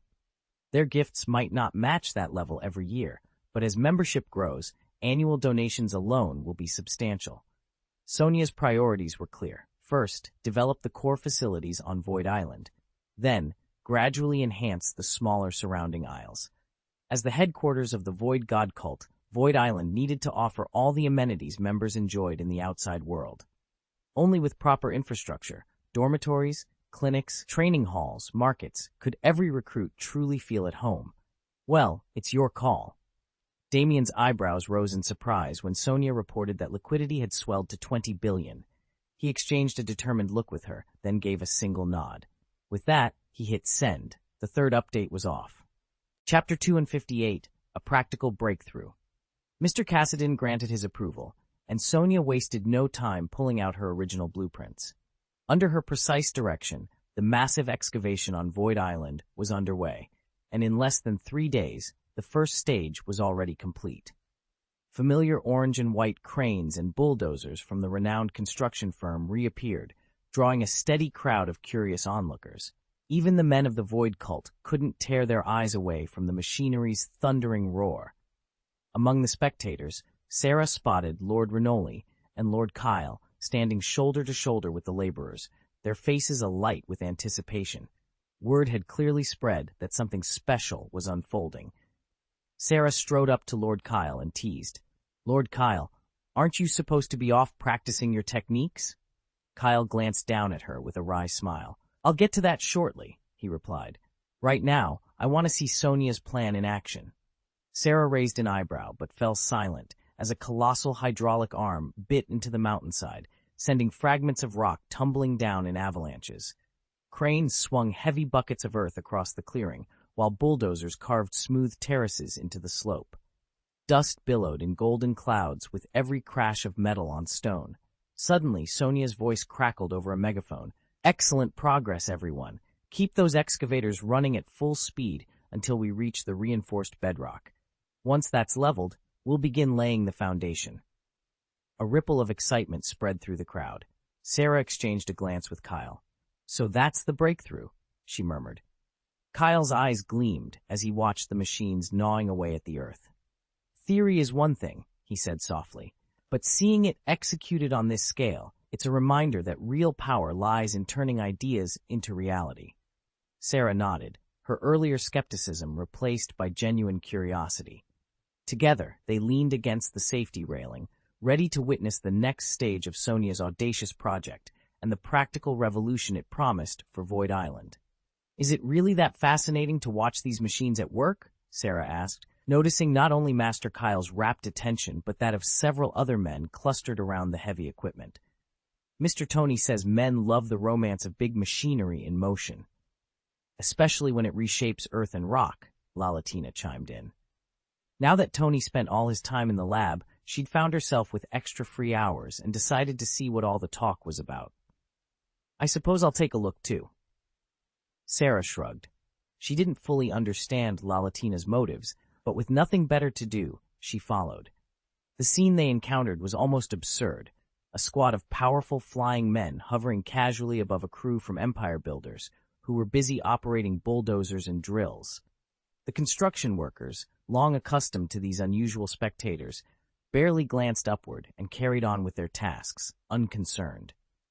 Up at the mountaintop villa, Sonia spotted Mr. Cassidy standing alone on the fourth-floor balcony, his gaze fixed in the same direction.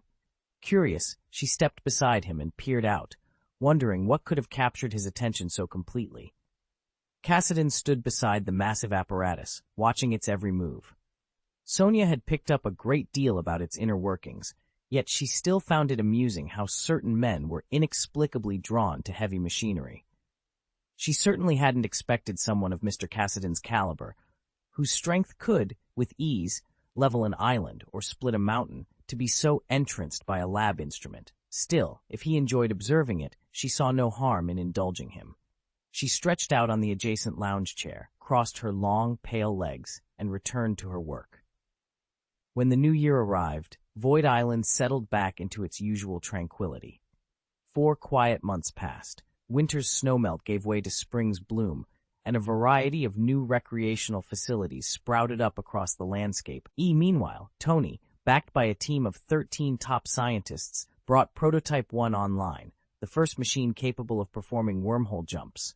Pulling off spatial wormhole travel demanded extraordinary computing power to pinpoint exact exit coordinates on the far side of any given wormhole, an achievement that promised to revolutionize their understanding of space itself.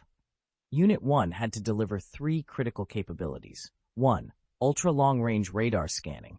2. Real-time detection and mapping of nearby space-time wormholes. A high-strength protective shield to absorb the extreme stresses of a wormhole jump. Each requirement demanded deep theoretical insight.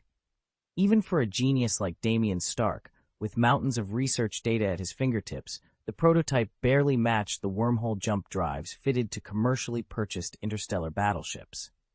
What it lacked in performance, however, it made up for in originality.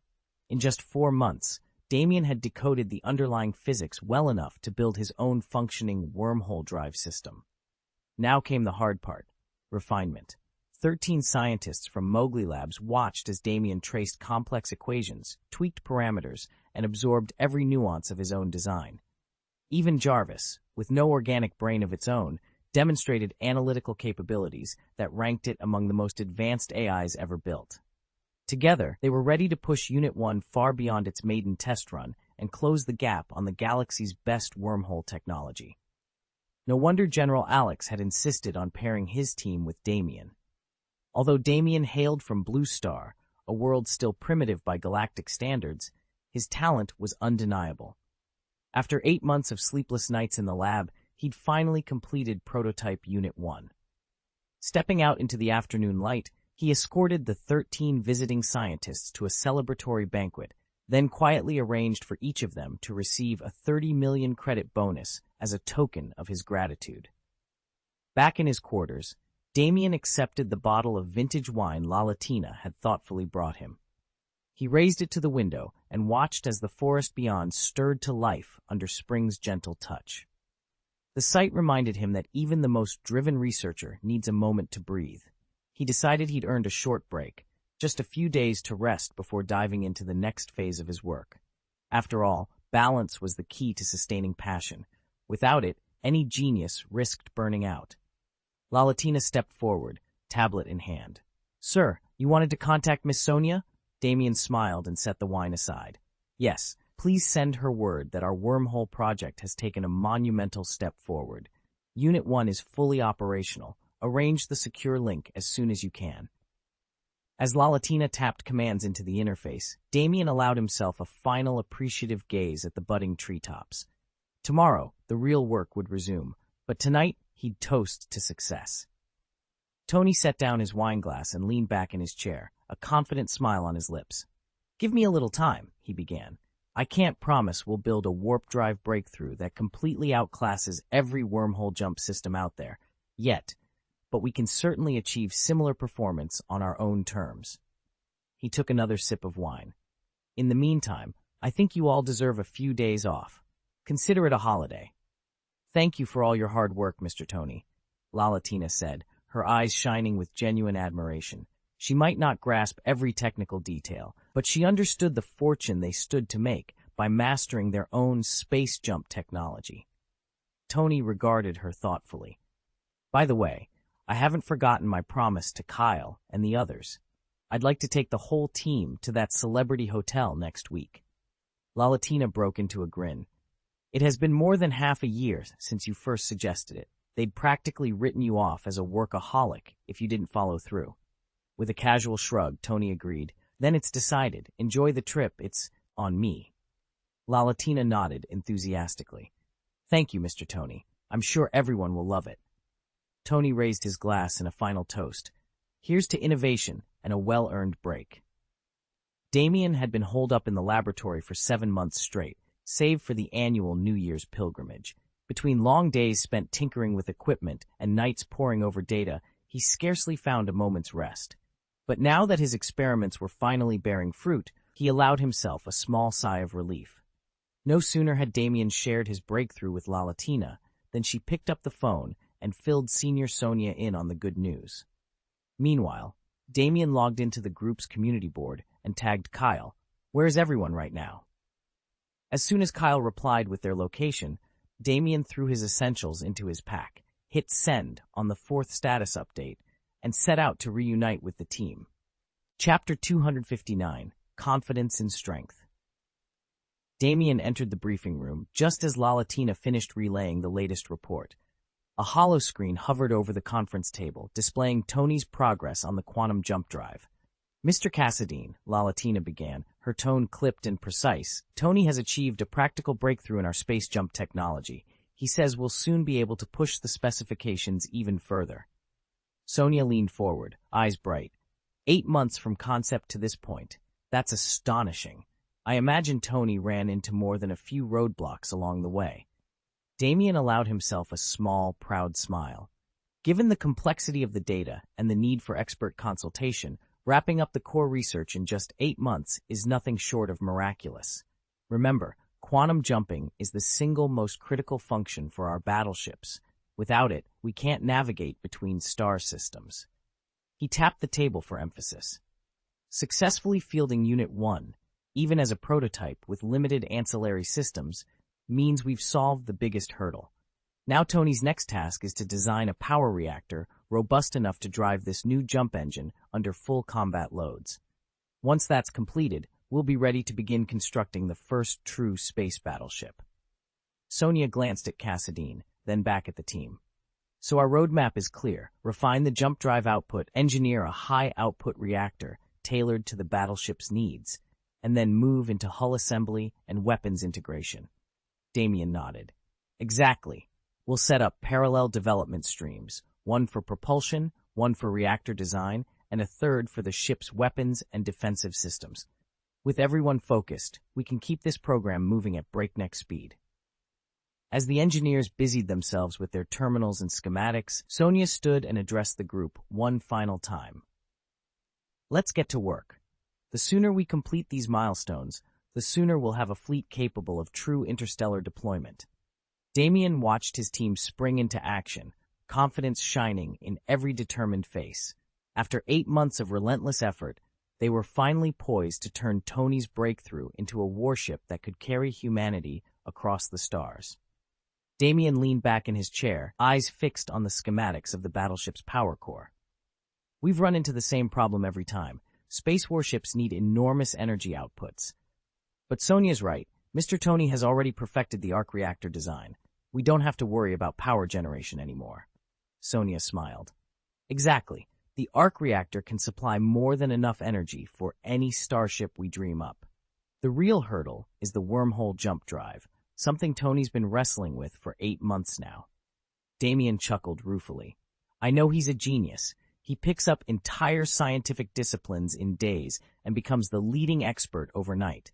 But 8 months on this one project, and he's only delivered prototype 1. He tapped the drawing on the table. The technical leap from this to a fully operational fleet of fighters and battleships is staggering. Here's the odd part, Sonia said, glancing toward the lab's entrance.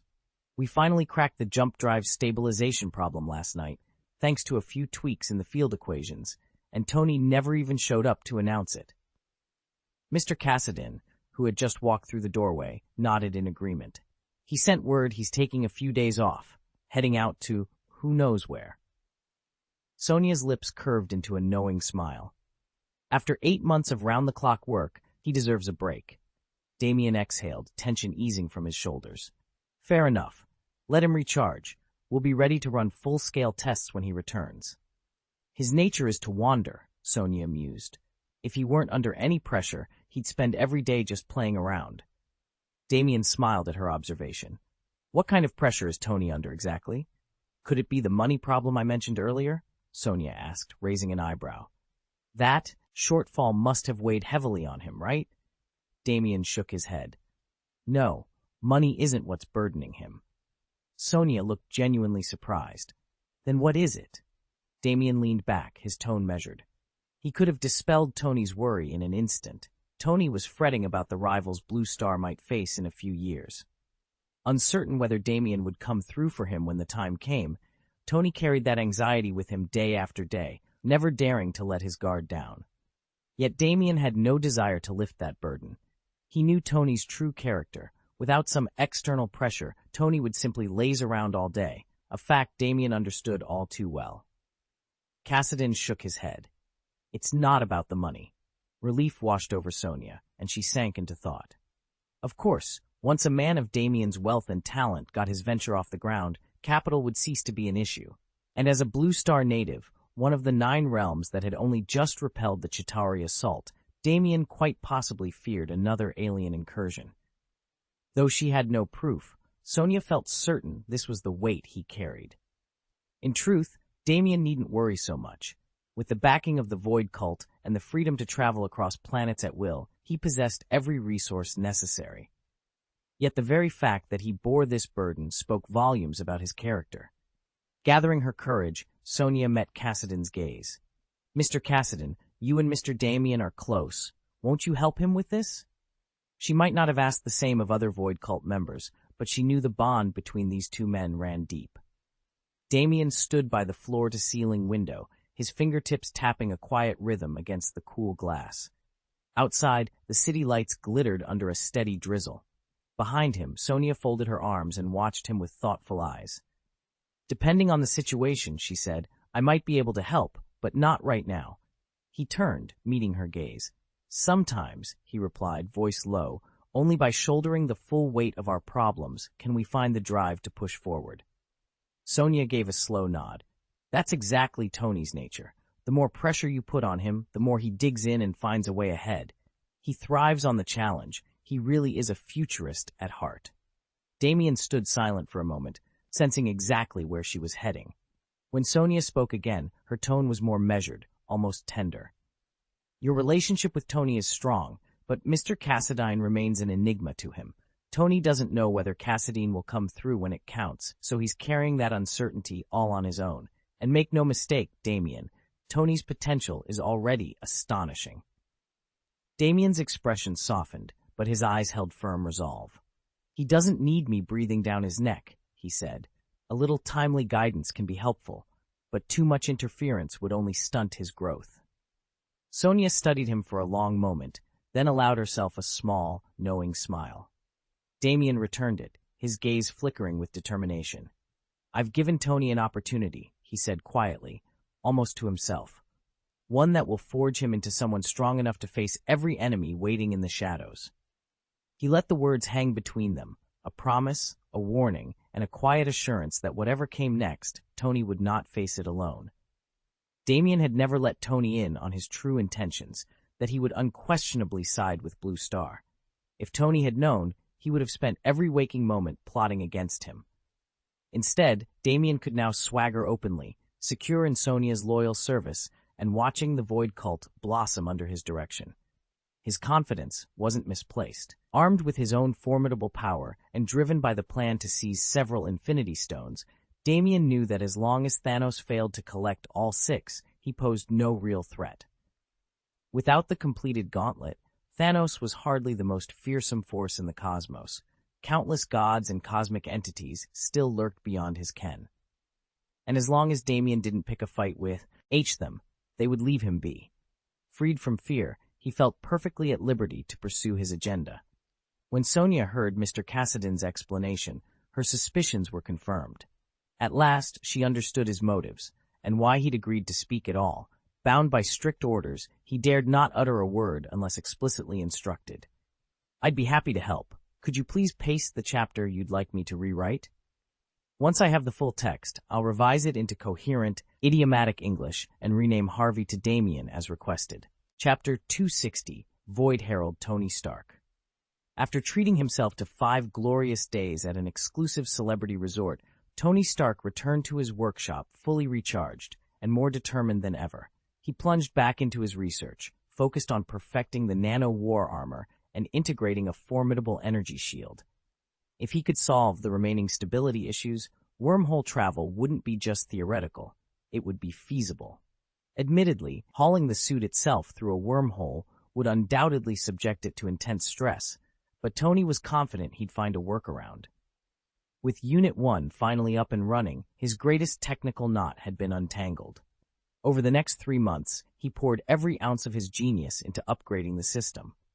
At last, he harnessed his arc reactor to power a prototype space battleship and officially rolled it out for live trials. Testing commenced at once. Tony's simulations subjected the ship to the punishing forces of wormhole entry and exit hundreds of thousands of times. Remarkably, the vessel's structure held up flawlessly. On the human side, however, even 15 consecutive jumps produced only mild discomfort, dizziness, and occasional nausea before returning to normal. Beyond that point, the ship itself bore no further strain. Tony allowed himself a rare, satisfied grin. They were on the brink of a new era of interstellar travel, and Stark Industries would be the one to lead the way. Damien watched the readouts scroll by. The new wormhole jump drive was performing on par with the best commercial units, surely rivaling anything Tony Stark could buy off the shelf. But sheer structural strength of the protective housing wasn't enough. They also needed to prove the AI's ability to scan, calculate, and lock onto cosmic wormholes with both speed and pinpoint accuracy. Tony's artificial intelligence might not claim to be the most cutting-edge system in the galaxy, but it was leagues ahead of nearly every rival. He had built the AI completely from scratch, and refusing to trust simulations alone, had personally guided their 50,000-ton battlecruiser into deep space for a live test. Even if the processors didn't blaze through calculations at warp speed, as long as the exit point came within 100,000 miles of its true coordinates, the drive still met mission requirements. Yet Tony never accepted good enough. This trial wasn't merely about validating a prototype, it was about safeguarding his reputation as a starship innovator. Once Damien gave the nod, they would know for certain that this vessel possessed all 4 core systems in flawless working order: the artificial gravity generator, the hyperspace jump drive, the main power reactor, and the revamped engine array. Only then could they call it a fully operational battleship. Damien knew that many of the space battleship's smaller systems and accessories, everything from auxiliary power units to naval-grade gun turrets, didn't have to be manufactured entirely in-house. Most were readily available for purchase and assembly. Still, at Tony's insistence, Damien strove to build as much of the ship as possible himself. Tony understood that developing a full-scale production pipeline would require enormous investment, so he struck a balance. He would buy off-the-shelf components when necessary, but pressed Damien's team to innovate wherever they could. To put their new space wormhole jumping technology through its paces, Tony asked Miss Sonia to recruit a specialized engineering corps. Under Damien's direct supervision, this crew would construct the first prototype battleship tailored for long-range wormhole travel. Once the hull was complete, Tony planned to install a state-of-the-art artificial intelligence, advanced enough to assist Lalatina and ultimately oversee routine maintenance on his behalf. When the time came, Tony personally oversaw the inaugural jump test. The ship's arc reactors hummed at full power, its holds were stocked with months' worth of food, and every system had been double-checked. Still, Tony harbored no illusions about the risks. If their wormhole technology misfired, Damien could find himself marooned in the void. To guard against that nightmare, they built in multiple redundancies: automated rescue beacons, emergency fuel reserves, and pre-programmed return protocols, to ensure that no one would be left drifting alone among the stars. After more than a month of relentless tweaking, Damien finally refined the ship's AI navigation algorithms so precisely that cumulative errors never exceeded a few thousand miles, a negligible margin in interstellar terms. With that breakthrough under his belt, on July 20, 2013, Damien boarded the battleship at Void Island, Xandar, and set off on a relentless series of wormhole jumps. In just half a day, he darted out 260,000 light-years and returned, an astonishing feat that underscored why wormhole jump technology is the beating heart of any true spacefaring warship. Without it, even the most powerful propulsion systems, capable of sustaining near light-speed flight indefinitely, could only bridge a few light-years at best. Vast swathes of the galaxy would remain forever out of reach, no matter how much thrust you packed under the hull. With reliable wormhole travel secured, however, Damien knew he'd firmly placed himself and his ship among the ranks of advanced civilizations. Even at light speed, interstellar travel would still consume vast stretches of time. By the time you'd crossed the gulf between stars, you might have aged into senility, or starved in cryosleep before ever reaching your destination. Fortunately, our engineers have unlocked a way to accelerate battleships to near light speed and keep crews alive through the voyage. A potent genetic serum, combined with advanced cryogenic dormancy chambers, makes true interstellar voyages feasible and marks the dawn of our civilization's cosmic era. With these breakthroughs, we can forge contact with distant worlds, absorb alien knowledge, and catapult our society forward in a single bound. Under ordinary circumstances, Damien, confined to Blue Star, would be forced to labor through generations of trial and error, first perfecting genetic enhancements, then refining cryostasis. Instead, he boldly ventured into the void. Thanks to him, and the vast trove of research data supplied by Mowgli, backed by expert crews and cutting-edge equipment, we've leapfrogged those tedious early stages and stand poised to reshape our destiny among the stars. It's no exaggeration to say that we're not merely standing on the shoulders of giants. We've effectively skipped the very development phases Blue Star would have needed, all thanks to their breakthroughs. As Tony guided the massive space battleship down through the atmosphere and settled it onto the landing pad outside his laboratory, he announced without hesitation, "Test successful." Damien stood among the members of the Void cult, just outside the parking area in front of Tony Stark's laboratory. A buzz of excitement crackled through the air as they exchanged triumphant smirks and elbow nudges. "Damn it," one of them muttered. "Stark's cracked space jump tech wide open. That means Void Island isn't far from building its own space battleships." Another replied eagerly. "Not far?" Damien interjected with a grin. "We're already there." The group erupted into animated discussion.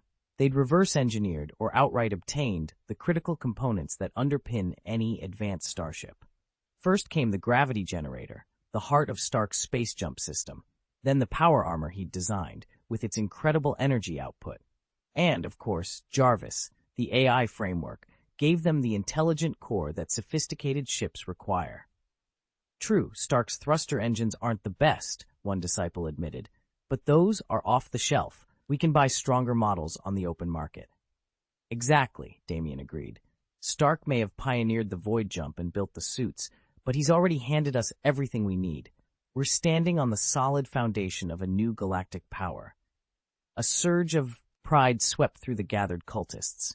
These breakthroughs, the gravity device, the armor, the AI, weren't just technologies. They were the birthright of a rising force. With them, the Void Cult would no longer be content to lurk in the shadows. Space itself would soon bear their flag. Everyone knew Tony Stark hailed from Blue Star, yet his true allegiance lay with the Void Cult. His inventions brought untold benefits to Void Island and fueled the rapid expansion of the Void God's religion. It was no exaggeration to call him the cult's pioneer. Few could match his contributions. In record time, Stark's standing within the Order climbed to a rank just beneath Lord Cassidon and Lady Sonya. Day after day, his creations generated tens of thousands in profit, cementing his reputation as the Void Cult's foremost innovator.